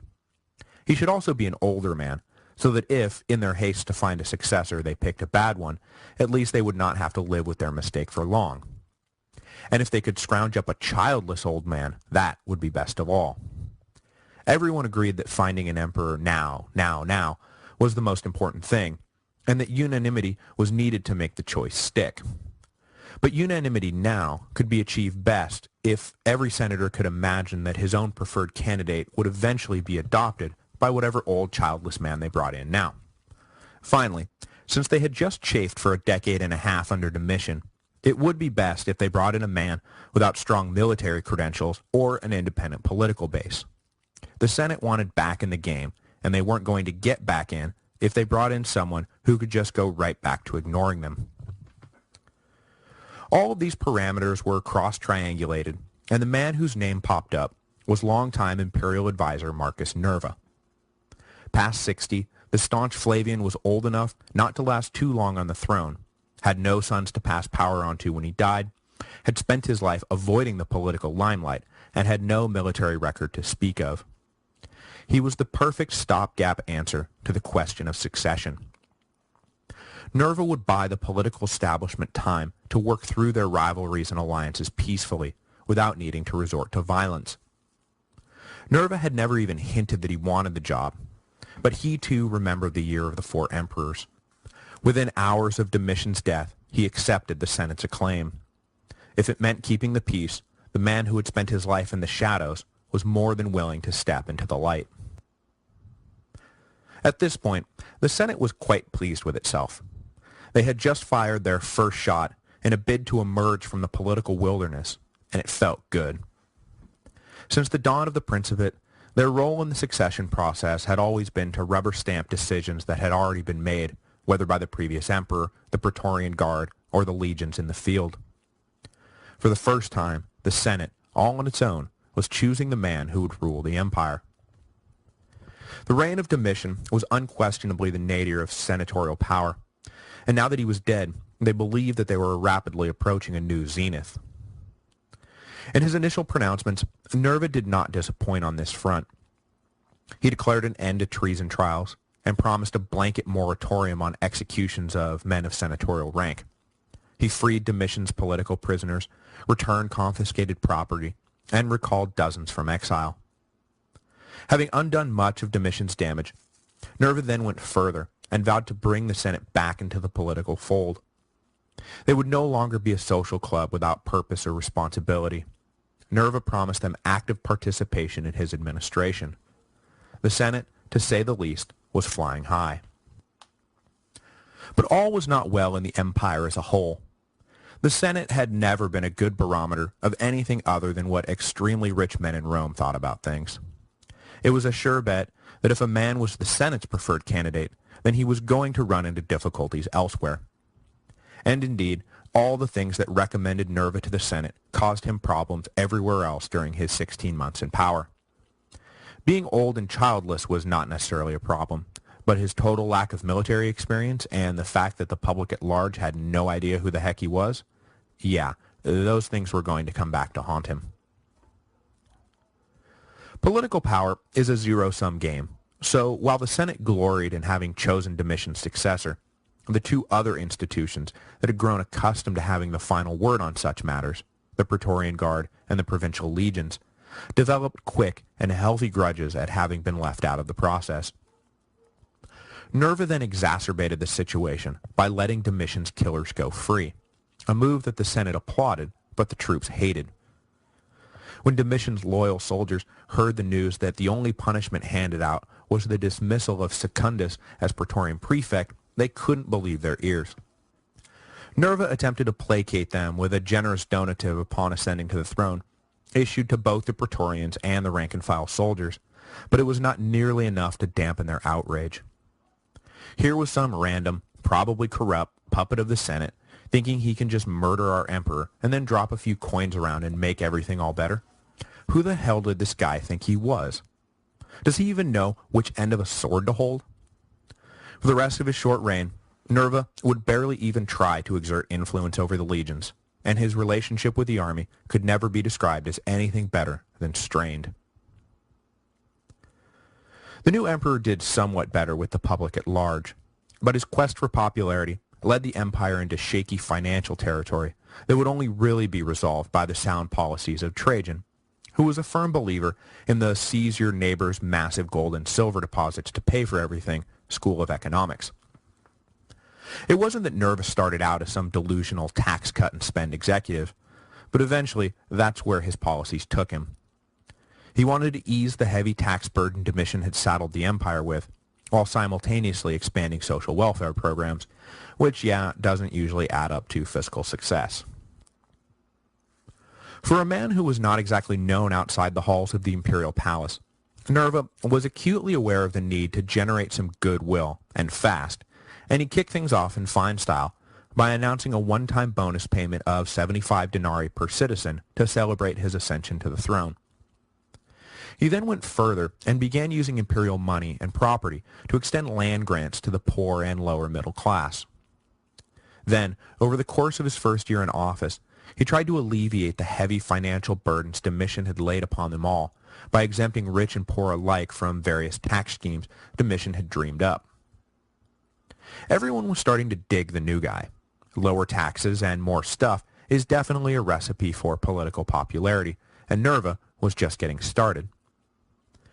But the new emperor also understood that lower taxes and more stuff is not just a recipe for political success, it is also a recipe for economic disaster, and he at least tried to get some of his new programs to pay for themselves. The program closest to his heart was a new, stable welfare program for the poorest of the poor. Previous emperors had issued free grain allotments, but these programs were started and stopped at will, leaving a level of social insecurity that Nerva wanted to end for good. Plus, he figured if he could entrench his new alimentary system into the fabric of society, then his legacy would be secured. But after all the tax cutting, the treasury was running low, so Nerva decided to get into the business of issuing loans for land purchases in Italy. What does that have to do with a social welfare program? Well, in addition to encouraging greater land ownership, men who took out loans from the state were required to pay 5% interest directly back to their local municipalities, payments that would underwrite Nerva's new welfare system. But in the end, Nerva was adding too much to the debit side of the ledger without making up for it on the credit side, and within a year, the fiscal situation looked grim. So Nerva and the Senate turned to the politician's best friend for dealing with one's own policy blunders. They formed a blue ribbon commission to study the problem and make recommendations. But the commission turned out to be more than simply an instrument of public relations, and it actually came back with some effective ways to cut costs and raise revenues. For one thing, they reported, Domitian had inaugurated myriad games and banquets and festivals, all designed to foster public goodwill and show off the recently completed Colosseum in all its glory. He was able to pay for it all because he was taxing the dickens out of everyone, but when Nerva shut down Domitian's various revenue streams, the games became a black hole for imperial money. The commission recommended severely limiting Domitian's festival calendar down to the necessary religious observances, and Nerva immediately took their advice. The commission also noted that in addition to the mounds of bejeweled riches he hoarded in the palace, Domitian had also been in the habit of building marvelous solid gold and silver statues of himself. Does the empire really need gold statues of Domitian laying around, or do you suppose we could melt them down and put all that gold and silver to better use? Turning the old statues into coins only got the emperor so far, though, so Nerva then held public auctions to purge the palace of Domitian's treasure. Finally, they raised enough money to get the empire's financial situation back on track, at least temporarily. But of course, canceling games and melting down statues are one-time only fixes, which would have been a problem for Nerva had he been in office any longer. But by the time the bill came due again, he was dead. An economic crisis invented and resolved, Nerva breathed a sigh of relief. It is easy to feel a bit sorry for the old man. He had spent his life behind the scenes, offering advice, helping to find problems, and running small meetings. At no point had he been the man making the decisions, or the man who had to deal with the political backlash when things went awry, or the man who was expected to control the herd of cats that was the Roman Senate. For example, having promised the Senate that they were essentially exempt from political punishment, he placed no restrictions on their own pursuit of political vendettas, and the body quickly turned on itself in a maelstrom of accusations and counter-accusations over past offenses. Unwilling to come down hard on the one part of the political system who really supported him, Nerva allowed the Senate to run amok, prompting one member to observe that the tyranny of Domitian was perhaps superior to the anarchy of Nerva. The emperor simply did not have a firm executive mindset, and soon everyone, friends included, came to see him as weak and ineffective. He was, at his core essence, simply unsuited for the job of emperor. when a coup masterminded by a senator named Calpurnius Crassus was exposed, and Nerva refused to execute the plotters. It was not seen as a generous act of forgiveness in the mold of Julius Caesar. It was instead seen as the lame response of a weak man who refused to stand up even for himself. For the Praetorians, who had been ticked off since Nerva refused to properly punish Domitian's assassins, the situation was fast becoming untenable. In late 97 AD, after just over a year in office, old resentments were finally combined with enough new resentments to trigger a revolt among the guardsmen. Nerva had never been their choice, and in the past year he had done nothing to show them that he was anything but a spineless puppet of the Senate.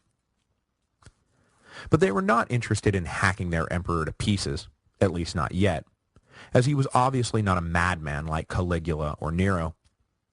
Mostly, they just wanted to remind him that the Senate may have placed him on the throne, but the Praetorians kept him there. It was important for Nerva to understand that whoever said that the pen was mightier than the sword had clearly never been stabbed to death in the middle of the night. So in October of 97, led by their new prefect Casperius Aelianus, the man appointed by Nerva to replace the dismissed Secundus, the Praetorians laid siege to the imperial palace and, quickly breaching the meager non-Praetorian defenses, took the emperor hostage. Nerva quickly gave in to their demand that Domitian's killers finally be brought to justice, and in short order, Parthenius, Secundus, and the other conspirators were hunted down and executed. The emperor also wound up publicly thanking the Praetorians for reminding him of his duty, which was a part of the deal that sent them back to their barracks. The details of what else they wanted is hard to figure, but that was never the point. The point was to remind the emperor who was alpha dog in Rome. It wasn't important what the Praetorians demanded. It was only important that the emperor comply. After this unsettling ordeal, Nerva knew that he needed to do something fast to salvage his decimated reputation. Not just for his own sake, but for the whole empire. He did not have the support of the legions, and the Praetorians had just publicly humiliated him. His only real political allies were in the Senate, and, well, nobody liked them anyway. Nerva knew that conditions like these can lead quickly to civil war if they are not headed off at the pass. Up until now, the old and childless Nerva had been coy about who he planned to name as his successor. He had been flirting with the idea of adopting as his heir the governor of Syria, but in the aftermath of the Praetorian siege, he changed course and suddenly announced to everyone's delight, the legions most of all, that he was adopting as his heir the most popular general of the day, Trajan. Immediately, the political waters that had been heating up to a full boil cooled. Any hint of open revolt or civil war disappeared almost overnight. The only group put out by the choice of Trajan was the Senate, as they had hoped to be in the driver's seat on the issue of succession. As I said, every senator had their favorite candidate, and they were all getting ready for some good old-fashioned horse trading to get their preferred man in place, when Nerva up and killed the game before it ever got started. In time, though, they would shed whatever resentment they had over being bypassed, as Trajan proved himself to be an emperor as great as the divine Augustus himself. The future Emperor Trajan was born in Spain in 53 AD, near modern-day Seville. This, of course, made him what no previous emperor had ever been, a provincial. Now, it is a matter of some dispute whether Trajan was technically a provincial, or whether he was the member of a displaced Roman family that had moved into the region following Rome's envelopment of the Iberian Peninsula. The argument boils down to whether you believe Trajan's branch of the extended Ulpian family was pure Italian, or whether it had been native Spanish and adopted into the clan at some point in the past. Which, yeah, I'm not going to get bogged down in, since it doesn't really matter how pure Trajan's blood was when pointing out that he was the first provincial emperor, because every single citizen of the empire, Italian and provincial alike, considered him provincial. Full stop. His family rose to prominence with the Flavians, and Trajan's father was elevated to senatorial status, following his loyal service to Vespasian and Titus during the Jewish War. The high regard Vespasian had for Trajan's father is amply demonstrated by the former's appointment in 76 AD to the governorship of Syria. Trajan accompanied his father and got his first taste of public service and military life, serving as a tribune in the Eastern legions. Shortly after his stint in the Syrian army, young Trajan was granted a quaestorship, and his rapid rise up the cursus honorum was underway. His public career well begun, Trajan then managed to marry a woman who would go down in history as one of the finest matrons in the whole long history of the empire, Pompeia Plotina. Roman writers typically cast their women either as reserved, saintly mothers in the Cornelia Africana mold, or as diabolical stepmothers in the Livia Agrippina mold. The difference in depiction, unfortunately, usually came down to how much power the woman in question wielded. If the answer was a lot, then you can bet she was going to be portrayed as a scheming, probably murderous old witch. Pompeia Plotina, however, managed to avoid this fate and somehow got the old historians to fit the notion of a capable and influential woman having a positive impact on the world around her into their heads. And that alone should prove what an impressive woman she actually was. Trajan became praetor in or around 85 AD, and shortly thereafter found himself leading the 7th Legion stationed in Spain. Trajan was a natural leader and excelled at the art of war, and it was clear that his star was on the rise. He had the kind of easygoing authority that made men not just ready to serve, but eager to serve. He had a relaxed, familiar relationship with his troops that, coupled with his policy of strict but fair discipline, reminds you of no one so much as Julius Caesar. The young provincial general was fast becoming the most popular man in the Roman army. Coming to the aid of Domitian so readily during Saturninus's revolt earned him Domitian's gratitude, and with his natural talents now joined with imperial favor, he was off to the races. In 91 AD, he served a term as consul, followed by key appointments as governor in Moesia and Upper Germany. As governor, he earned rave reviews not just for his military acumen, but for his administrative skills. As a provincial himself, he brought along with him none of the arrogant disdain the boys raised on the Palatine Hill seemed to carry around with them as they arrived in wherever to serve their perfunctory proconsulships. As emperor, Trajan brought this worldview with him, fully recognizing that the empire he ruled was not a collection of faceless conquered people led by a divinely ordained elite in Rome, but rather a collection of unique and talented peoples who were all contributing to the greatness of the empire to which they belonged. It was a worldview that would serve Trajan and the Roman Empire as a whole quite well. Through the mess of Domitian's assassination and Nerva's ascension, Trajan did his best to keep his troops in line and loyal to the legal emperor. But he was not oblivious to their unhappiness with the situation, nor their whispered calls that perhaps he ought to be sitting on the throne instead of shifty old Nerva. But before he had a chance to really be persuaded that he ought to, take matters into his own hand, the Praetorian revolt made the whole question moot. Knowing full well that Trajan was the most popular man in the army, and that he needed the army on his side if he hoped to remain on the throne, Nerva suddenly announced his intention to adopt Trajan and make him his heir. Elevated to the consulship for 98 AD and given a full share of the emperor's tribunician powers, Trajan suddenly found himself not just heir, but practically co-emperor. There is some speculation that with Trajan in place and well received, that Nerva was planning to abdicate the throne, but we'll never know for sure because in January 98 AD, Nerva died of an illness at the age of 67 after just 16 months in office. Trajan was in Germany when Nerva died, and it is traditionally reported that it was young Hadrian, future emperor himself, who delivered the news that Trajan was now the sole emperor of the Roman Empire. Nerva's reign had been brief and stormy, and in the end we should probably be talking about the 4 good emperors rather than the 5 good emperors.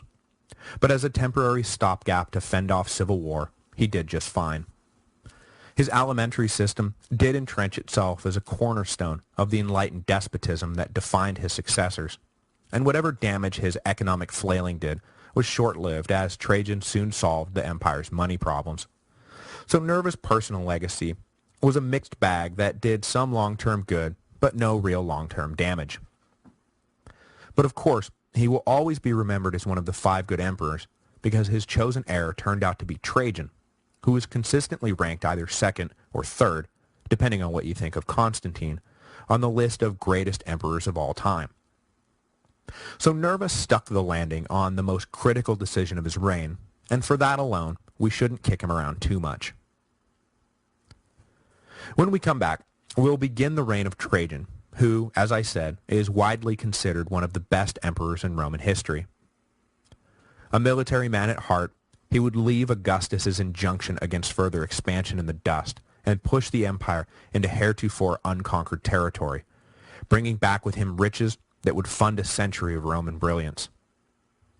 As a result of his campaigns, practically every standard map of the Roman Empire you see today is labeled down in the corner, Roman Empire at its greatest extent, 117 AD, or something like that. That was Trajan. He was Rome at its greatest extent. However, I must tell you that Trajan will have to wait until after the new year. I'm taking 2 weeks off for the holidays, but we'll be back on January 10 to begin the century Gibbon famously called the period when the condition of the human race was at its happiest and most prosperous. Happy Saturnalia.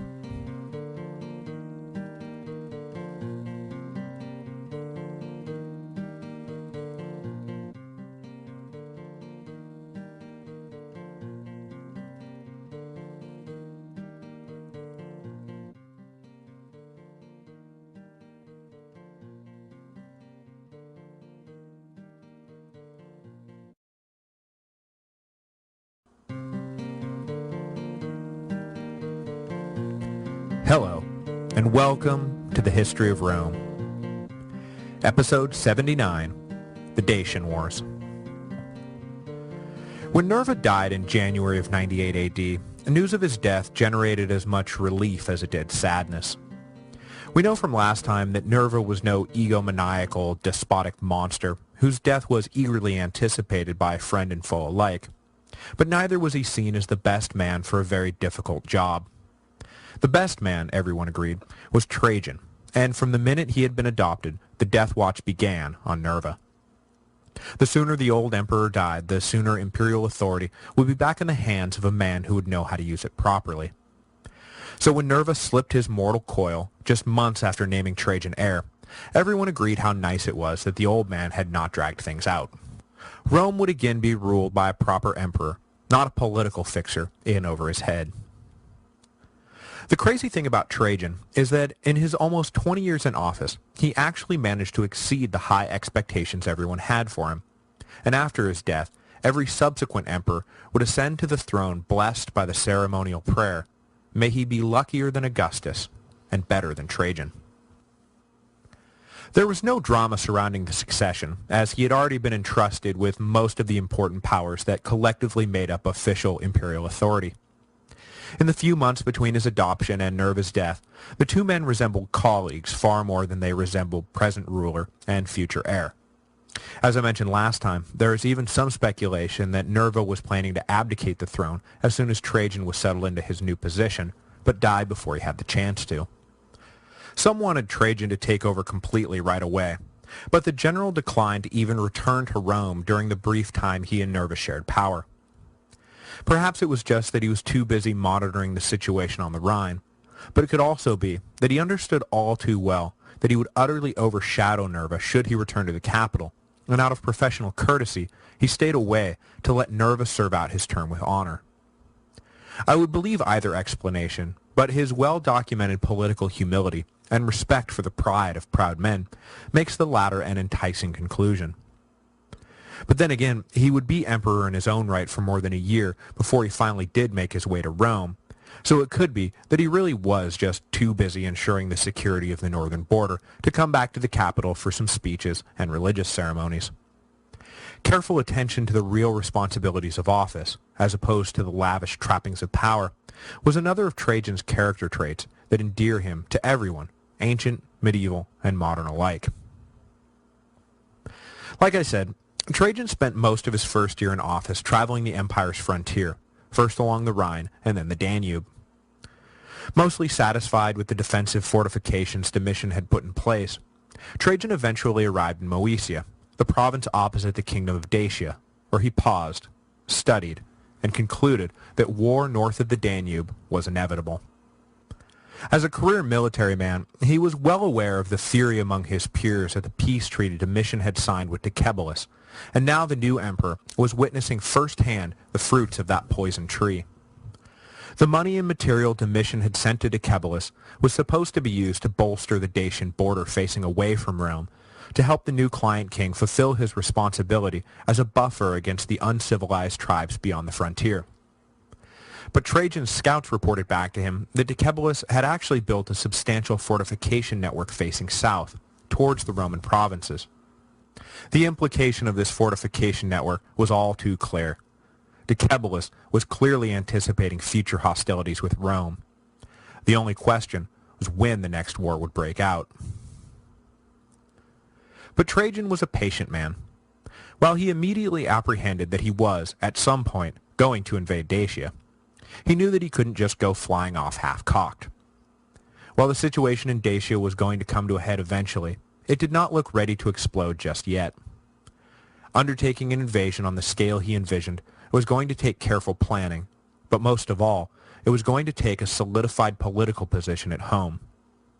He was popular now, the new car smell still lingering in the air, but Trajan understood how quickly novelty can wear off. Without the support of the people and the Senate back home, it was pure folly to go off conquering abroad. So, bidding an until next time to the Dacian kingdom, he made his way back to Rome in 99 AD. His arrival in the capital was as magnificent as any triumphal procession.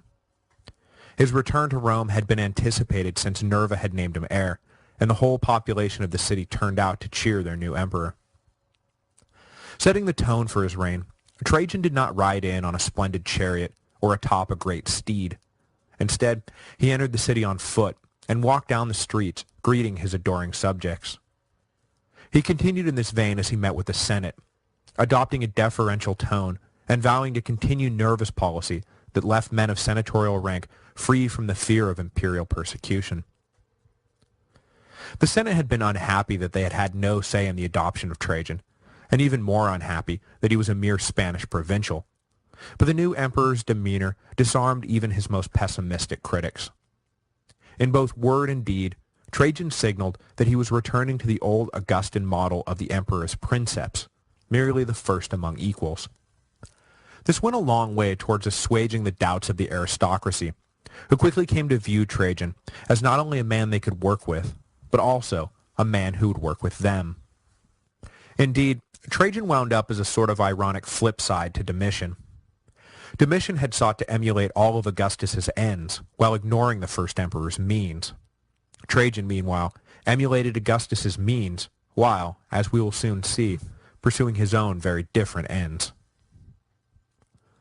Trajan spent the next 2 years in Rome solidifying his position, always with one eye on Dacia, but otherwise focused on ensuring political and economic peace across the empire he now commanded. To gain the support of the Senate, he freed more of Domitian's old political prisoners and returned more confiscated property to the aristocratic victims of the last Flavian's regime. To gain the support of the people, he announced his intention to continue and extend Nerva's alimentary system, and then ensure that his stepfather would receive proper deification from the Senate for the good work he had done in service to the empire. He then set about systematically reducing the size and scope of the imperial court. Domitian had built an executive branch that commanded and controlled the goings-on of the whole empire.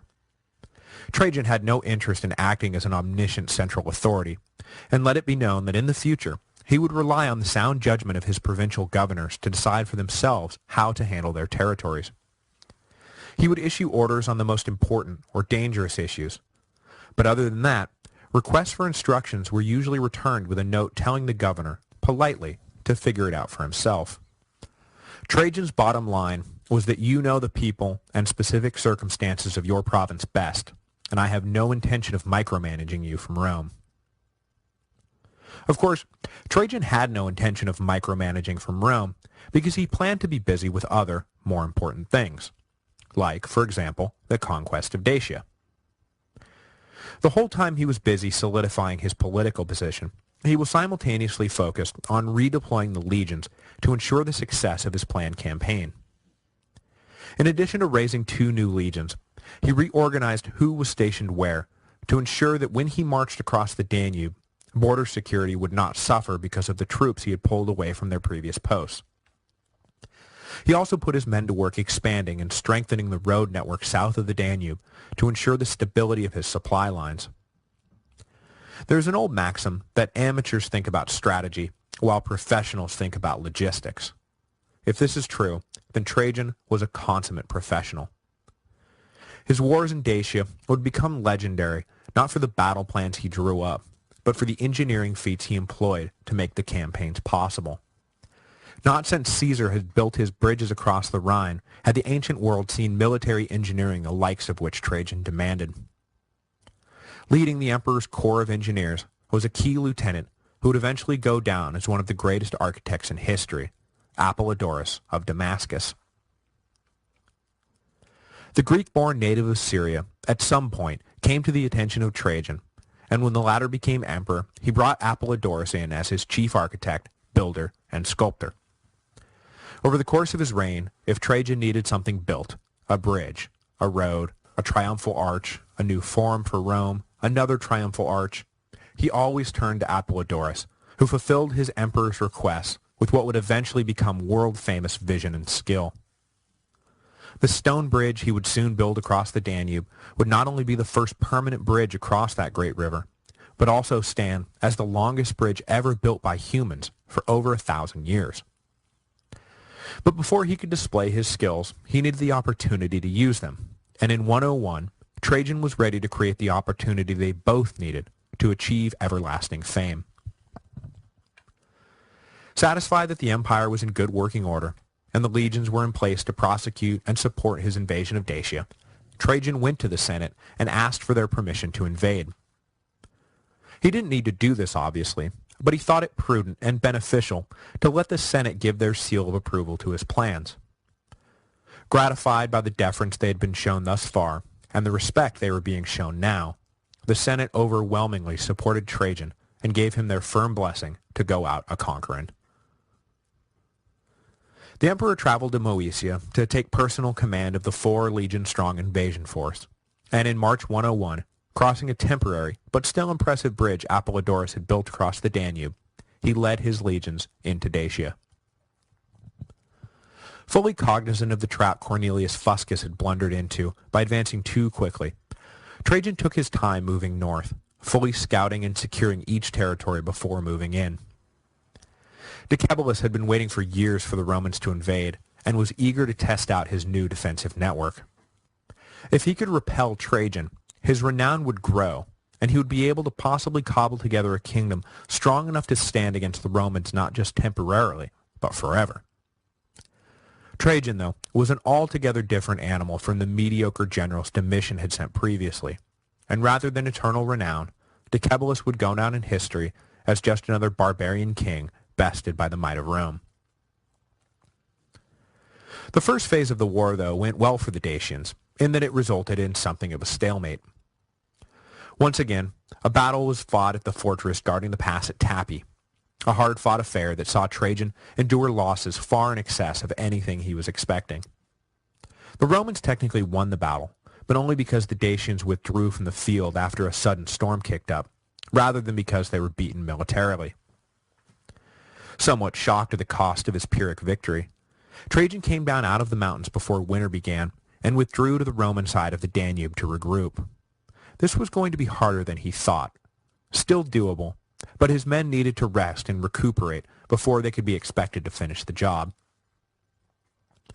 Over the winter of 101-102, though, the Romans were unexpectedly called back into action. Believing that he had the Romans on the run, Decebalus decided to go on the offensive, and he led his army across the frozen Danube to raid Moesia and further demoralize the battered legions.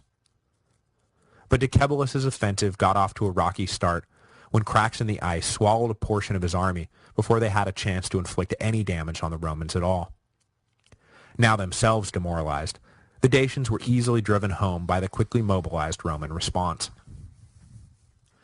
In the spring of 102, Trajan was determined to press all the way to the Dacian capital and remind Decebalus that he was no equal of the Roman Empire. But after the previous winter's folly and the pretty obvious reality that Trajan meant serious business, Decebalus decided to take the wind out of Trajan's invasion by offering his surrender.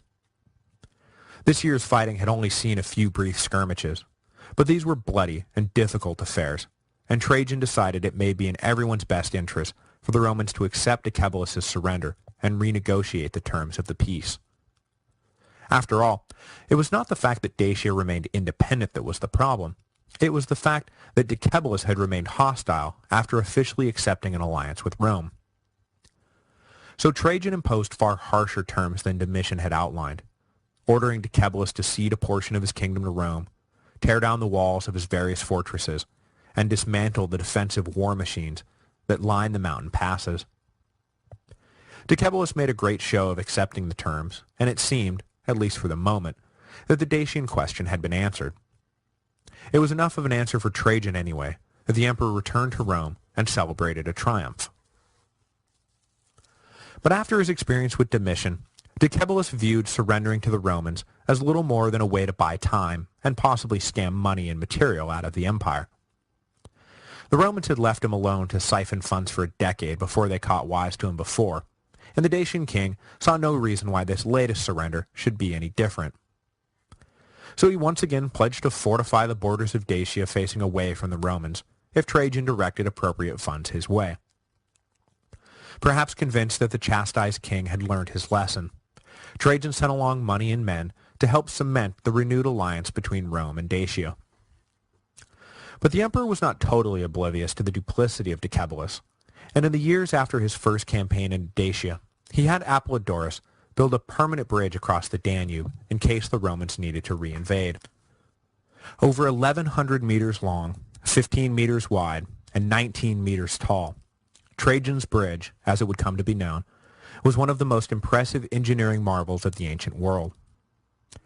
Guarded on both sides by fortified guardhouses and perched atop 20 stone columns sunk into the riverbed, the bridge would stand as a monument to Roman power for almost 200 years, until the Emperor Aurelian demolished it as he attempted to re-solidify the empire during the dark days of the 3rd century. Trajan no doubt hoped the bridge would help deter some of Decebalus' hostility, in a, we can come at you whenever we want, so why don't you just chill out sort of way. But the Dacian king proved as obstinate as ever, and in 105, Trajan once again was preparing for war. This time, the problem was that Decebalus was inciting local tribes to invade Roman territory and promising to support their efforts to undermine the Romans south of the Danube. Fed up completely with the unrepentant king, Trajan readied the legions for a second invasion. This time, he was not aiming for anything less than the complete destruction of Decebalus and the annexation of Dacia into the empire as a conquered province.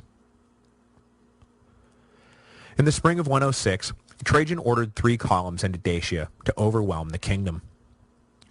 The bulk of each of the 3 columns drove from different directions straight at the Dacian capital, but small detachments were fanned out across the country to secure key points and generally smother any resistance that might pop up in the eventually occupied country. Trajan led one of the columns to the capital himself, and once everyone arrived, he ordered a full frontal assault on the city. However, even though Decebalus was facing down the Romans with a skeleton defense force, the Dacians held off the assault, and the Romans were forced to break off the attack. Seeing that brute force would not work, Trajan turned to cunning. Noticing that the capital received all of its clean water from a network of aqueduct pipes, he sent his men around to destroy them all and cut the Dacians off from their water. As soon as the water stopped flowing, it was only a matter of time before the Dacians surrendered, and soon enough, they raised the white flag and allowed the Romans to enter the gates. Decebalus and his family fled before his capital surrendered, but were soon tracked by a Roman cavalry unit and pinned down. Knowing what happened to captured enemies of Rome, especially captured leaders, Decebalus committed suicide rather than fall into Roman hands. His head was delivered to Trajan, and the emperor sent it back to Rome to be put on display. He then ordered the Dacian capital demolished, and a new capital, a Roman provincial capital, built some 40 kilometers away. Dacia was formally annexed by the Romans, and it became the last major province added to the empire. Trajan would of course add much more territory to the empire before his death in 117 AD, but Hadrian would immediately abandon his predecessor's eastern conquest. Dacia, though, would remain the empire until Aurelian abandoned the territory in the 270s AD. The conquest of Dacia was not just a military feather in Trajan's cap. It would also prove to be a huge boon to the Roman economy. Dacia contained some of the best gold mines in the ancient world, and for years, the Romans would be able to rely on the steady stream of precious metal coming in from Dacia to fund all of their dreams. Trajan received a down payment on future riches when a Dacian general betrayed the location of Decebalus's well-stocked treasure house. When the emperor returned to Rome, he carted back with him riches not seen since the day Pompey returned from the east some 170 years before, and in a stroke, the financial problems Nerva had wrestled with were slayed. There was now more than enough money, not only to pay for all previously incurred expenses and promises, but also to fund a whole host of new projects. And with the help of Apollodorus, Trajan would see that the money was put to good use. The most famous product of the Dacian treasure trove was the new forum complex Apollodorus designed and built to help alleviate the burden of Rome's overcrowded public spaces. Built just north of the main forum, the massive new space, which would become known as Trajan's Forum, required the leveling of parts of the Quirinial and Capitoline hills, a huge undertaking in its own right that had been on the imperial to-do list since the days of Augustus. Trajan's new forum would be formally inaugurated in 112 AD, greatly enhancing the day-to-day economic life of Rome. The next year, Apollodorus would complete the most famous part of the most famous product of the Dacian treasure trove, and in 113, Trajan's Column, the triumphal sculpture commemorating Trajan's victory, was unveiled. Rising over 100 feet off the ground, the freestanding column is wrapped 23 times by 600 feet of frieze sculpture telling the story of Trajan's campaigns. The column stands today in Rome, and in addition to simply being a marvel to behold, it also serves as a living record of Trajan's activities in Dacia. Indeed, much of what we know about these wars, and much of what you have just heard, is directly sourced to the column, with all the attendant caveats about the danger of relying too much on imperial propaganda, which the column most assuredly was. Had he simply stopped there, Dacia conquered, and the infrastructure of the empire receiving a much-needed upgrade, Trajan would already be going down as one of the most successful emperors in history. But he was not done yet. Next week, Trajan will turn his attention to the east and really flip Augustus's injunction against further expansion on its head. Though in the end his conquest would prove fleeting, Trajan's campaigns in the east would give the Romans one last glorious adventure to cheer on before they settled in to their nice, long, slow decline.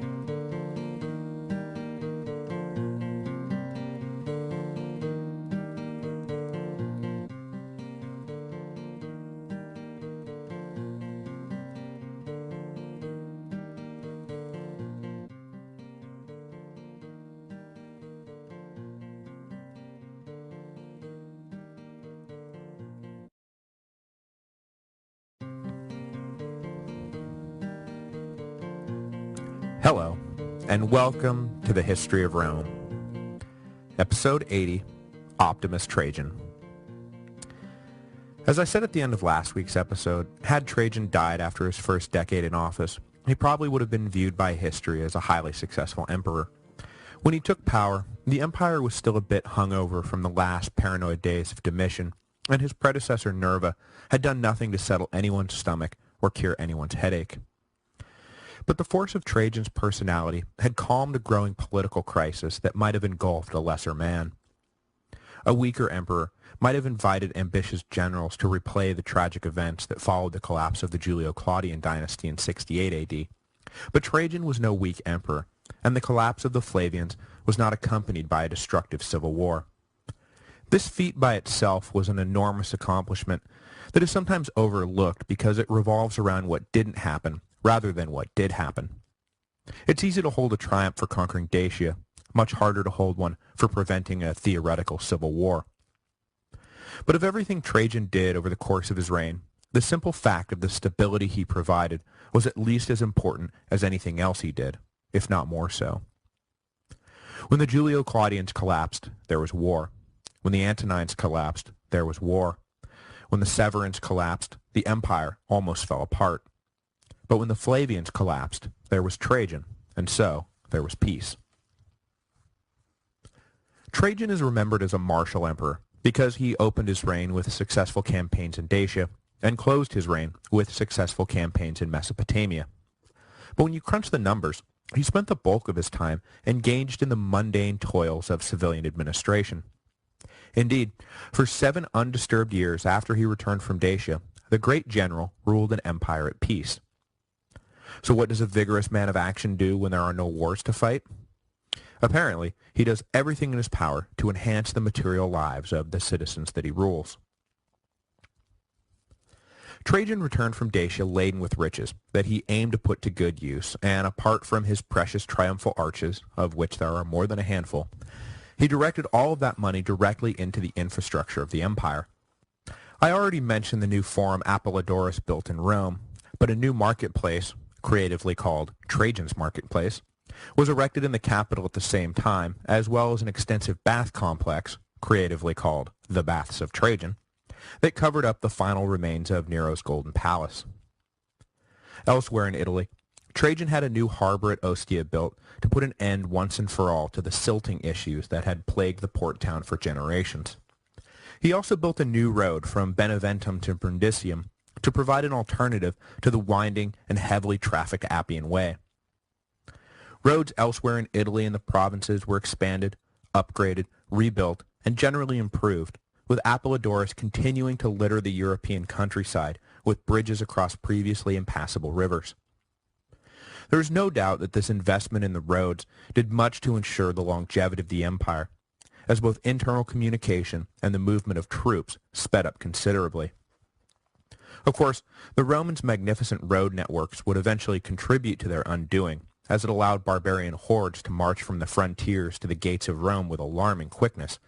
But centuries would pass before that unfortunate consequence emerged, so we ought not dwell on it now. Trajan was consumed not only with building projects, but also general administrative duties. Though he delegated a great deal of responsibility to a grateful Senate, and did his best to empower governors to act on their own, there was still an avalanche of urgent, pressing, emergency, read first, triple exclamation point business for the emperor to attend to. To help us get a sense not only of Trajan's personal managerial style, but also the kind of action items that passed through the emperor's inbox, we are lucky to have at our disposal the letters of Pliny the Younger, a contemporary and friend of Trajan's. Had not Pliny been left childless, he might never have been compelled to publish his correspondence so that he would be remembered by someone, anyone out there. But he was left childless, so we get the benefit of reading through, among other things, real-time conversations between the emperor and a loyal provincial governor. I don't want to get off on too much of a tangent, but Pliny really is an interesting guy, and since his letters fill in so much of the detail about daily life in early imperial Rome, detail that gets left out of the monument, inscriptions, and senatorial decrees, he is worth pausing on for a moment. Born in 61 AD into the equestrian class, Pliny's father died when he was young, and by an odd little twist of fate, the younger Pliny's education was put in the hands of Virginius Rufus, the same Virginius Rufus who had refused to betray Nero at the beginning of the crisis of 68-69 AD. Young Pliny eventually traveled to Rome and continued his education, and while there, became close with his uncle, the famed naturalist Pliny the Elder. When Pliny the Elder died during the eruption of Mount Vesuvius, his will stipulated that the younger Pliny should inherit all of his estates and be posthumously adopted into his family. With his uncle's money backing him up, Pliny the Younger then embarked on a highly successful trip up the Cursus Honorum. He served with distinction at every stop, and eventually became a well-respected lawyer, senator, and administrator, who counted among his friends the historians Tacitus and Suetonius, and of course the Emperor Trajan. The emperor so trusted Pliny that in 110 AD, when the provincial government of Bithynia Pontus seemed to be falling apart, Trajan sent his friend Pliny to clean the situation up. In the 2 years that followed, Pliny and Trajan exchanged letters that touched on all aspects of imperial administration.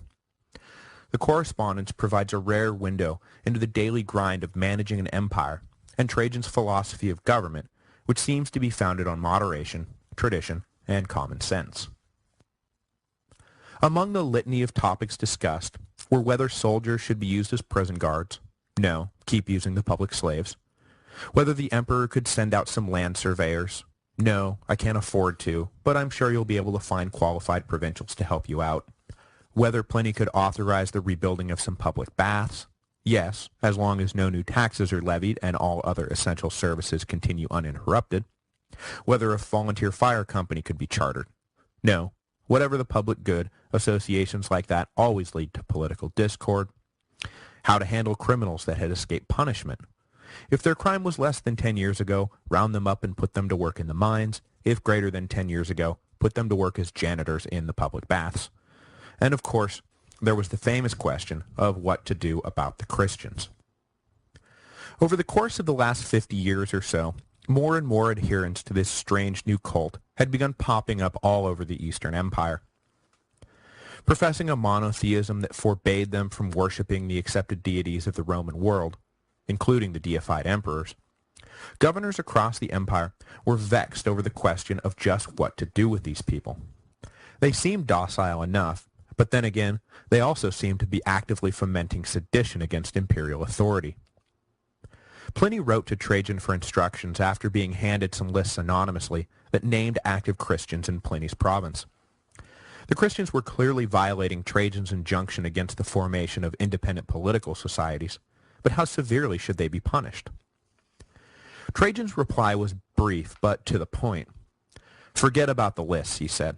Relying on anonymous informants is a slippery slope that leads to counterproductive tyranny. If someone gets hauled into court because there is independent proof that they are a Christian, then give them the chance to renounce their religion. If they don't, then punish them as you would any other seditious troublemaker. But if they do, then let them go free, no worse for the wear. Basically, there is no point in actively persecuting the Christians, but if they wind up on your doorstep unrepentant, then punish away. The question of what to do with the growing society of Christians in the empire would continue to befuddle emperors for the next 200-odd years, who alternatively ignored them, embraced them, or persecuted them, until Constantine put the issue to rest, and by that sign, conquered. Trajan's time playing the part of enlightened despot was a productive and beneficial time for the empire. And indeed, he was quickly given the title Optimus, or the best, to add to his litany of honorifics. But the emperor had spent his entire life under arms. There was little chance he was going to pass the rest of his reign in peaceful domesticity. Luckily for Trajan, in 113 AD, events conspired to provide the old general with one last opportunity for military glory. After the victories of Corbulo during the reign of Nero, Rome and Parthia had come to an understanding over the semi-independent kingdom of Armenia. Parthia was allowed to pick who ruled the kingdom, but Rome had to ratify the choice. In 113, the Parthians dutifully nominated a new king to fill the recently vacated throne, but the choice, the Parthian king's own nephew, was deemed unacceptable by Trajan. But the Parthians decided to test the limits of Rome's disapproval and refused to remove the offending monarch from the throne. Whether or not Trajan was waiting for some pretext, any pretext to launch a campaign in the east, or whether he was really and truly motivated to action by the question of Armenian succession, is still an open question, but the results were the same. Trajan headed east, gathered up his legions, and invaded the kingdom of Armenia. In 114, Trajan easily dismantled the Armenian defense force and overthrew the offending Armenian king, who would later die in Roman custody. The emperor, though, had no plans to place his own puppet on the throne. Instead, he declared his intention to formally annex the kingdom and reorganize it as a Roman province. He spent the rest of the year overseeing the creation of the new province of Armenia and demanding the recognition of Roman hegemony from northern tribes who inhabited the Black Sea coast. Had he stopped there, we could probably state with confidence that Trajan had in fact been animated to action by little more than the unacceptable situation in Armenia. But as soon as Armenia was annexed, Trajan immediately turned south and marched out on what was clearly now an open-ended war of conquest. In 115, Trajan emerged from the mountains of Armenia into the deserts of Mesopotamia and launched himself against the Parthian Empire. At the time, the Parthian kingdom was divided by internal political discord, which was one of the reasons the king had felt it necessary to place his nephew on the throne of Armenia in the first place, and the great empire of the east was able to offer little resistance to Trajan's invading legions. By 116, the Romans already controlled enough territory to organize a new province between the Tigris and Euphrates rivers that Trajan dubbed Mesopotamia. He then sent 2 legions south to secure key cities, with one eventually capturing the ancient city of Babylon. Trajan himself gathered a fleet and set sail with the rest of the legions down the Euphrates River. After riding that river for a ways, Trajan ordered the fleet hauled overland to the Tigris, where they would continue south on their way to capture Seleucia and the Parthian capital, both of which lay on the Tigris. Encountering little resistance, Trajan seized the Parthian capital and, leaving behind a garrison, continued down the Tigris to the Persian Gulf, where he seized the important port city of Charx. In less than 2 years' time, Trajan had cut out a huge chunk of Parthian territory and annexed it into the Roman Empire.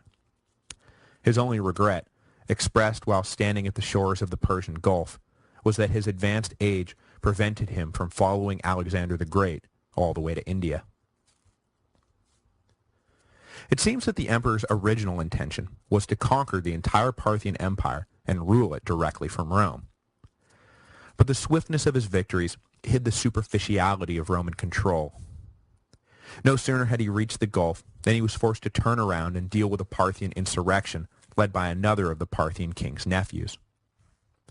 Though the legions were able to defeat the Parthian army, further revolt, including a serious Jewish uprising that was beginning to engulf the whole southeastern quadrant of the empire, led Trajan to scale back his ambition.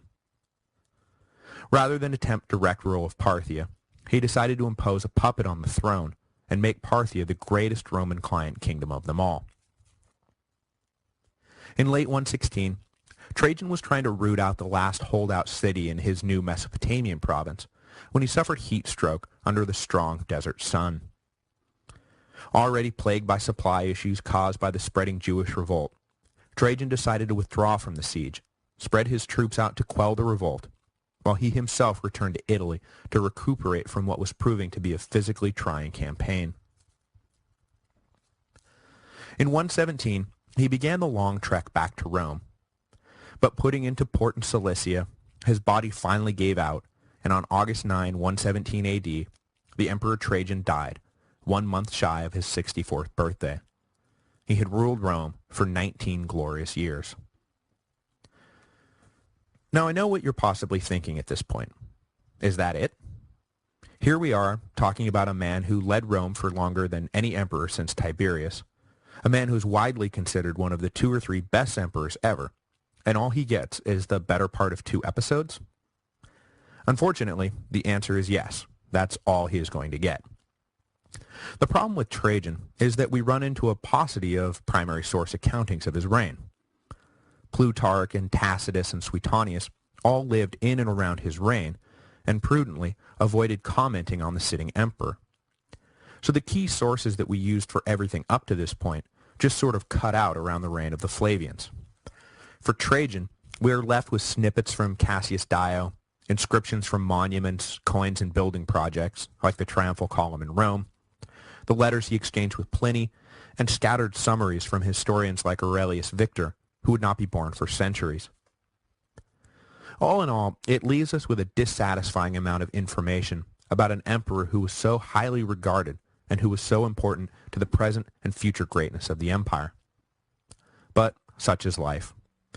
We will run into similar difficulties with Hadrian, and then hit bottom with Antoninus Pius, whose only existent biography is in the Augustan history, a notoriously unreliable collection of imperial biographies that we should probably just pretend doesn't exist at all. But despite the lack of detail, the broad sweeps of Trajan's legacy are well understood. He was the first emperor to be drawn from the provinces rather than the Italian peninsula, a major landmark that allowed men of merit from across the empire to believe that every door in the empire was open to them. In time, other Spaniards and Syrians and Thracians, and most famously, a series of Illyrians, would come to don the purple and rule the empire. Had Trajan not been so successful in practically everything he set out to do, it is possible that the Roman aristocracy would have associated his failures with his provincial status and banished forever any other provincial from reigning, shutting off a pipeline of talent that would in time save, rather than destroy, the empire. Trajan was also the last of the great conquering Romans. The outward expansion of the empire had been a defining feature of the Roman character for hundreds of years, but in the last century it was a driving impulse that had been left to wither on the vine. Trajan reintroduced the glory and riches and satisfaction that accompany foreign conquest, and that for so long had been denied the Roman ego. The province of Dacia was an enormously valuable acquisition, and though most everything he took in the east would be abandoned by his prudent successor, the dispatches that came back to Rome detailing the capture of the Parthian capital and the seizure of a port on the far-off Persian Gulf were reminiscent of Caesar's dispatches from Gaul, and the people and Senate both reveled in the glory of it all. In the coming centuries, great generals would come and go, and great battles would be won and lost, but it was all in the defense of what the empire already was, rather than in the pursuit of what it could be. As I said at the beginning, Trajan was Rome at its greatest extent, and for that he would remain the envy of every future Roman general. Then there is the legacy he left administratively. He came to power inheriting your Lord and God Domitian's centralized autocracy, and left behind a substantially devolved principate that relied on the sound judgment of provincial governors and the input of the Senate. In all his letters with Pliny, he stressed over and over again that the guiding principle of all that they did should be the welfare of the people. Ruling was not about living a lavish life or indulging egotistical power trips. It was about guaranteeing that your subjects not only survive in a cold, hard world, but thrive in it. These principles would guide the policies of his successors, and Trajan's model of enlightened despotism would see the empire reach its full potential in the decades to come. In this, though, his legacy was all too fleeting, and the inevitable slip from positive monarchy to negative tyranny came just 60 years later. But for the next little while, all would be well with the world, thanks to the wise precedent Trajan set. His final legacy, though, was his choice of successor. Just as Nerva had balanced all of his missteps by bringing Trajan into the imperial fold, Trajan himself would put the cherry on the top of an already brilliant career by naming his former ward Hadrian as heir. Hadrian is on the short list of all-time greatest emperors himself, and the seamless transition from the one to the other turned the whole first third of the 2nd century into one bright, shiny package. But the trick to this final legacy is that Trajan may not have been the one behind it at all. We'll get into the early years of the next emperor's biography next week, but for now, let it suffice to say that Trajan and his wife Pompeia had been the boy's guardian after Hadrian's father died, and Pompeia was enormously fond of him. There is speculation, bordering on confirmed fact, that when Trajan died in Cilicia in 117, he had not yet named an heir, and that he may have intended power to transfer to one of the generals that he had left in charge of the armies in the east when he made his way back to Rome. Pompeia, though, had long lobbied for Hadrian, and when Trajan died without leaving explicit instructions, there is suspicion that she manufactured fake orders stipulating the dead emperor's posthumous adoption of her favorite, Hadrian. While not quite as awesome as Edith Wilson's secret presidency, Pompeia's clandestine plot to put Hadrian on the throne was a plot that bore fruit for Rome for the next 20 years and cemented her own legacy as a woman of far-sighted wisdom. Next week, we'll begin to unpack the fruits of Pompeia's labors and introduce an emperor who embodied the virtues of a Renaissance man, equally skilled in war and poetry and philosophy and rhetoric and architecture, and whose mind raced daily with ways to improve and refine everything that surrounded him. It should come as no surprise, then, that the legacy of such a learned and impressive leader is generally, Hadrian? Yeah, didn't he, build a wall or something?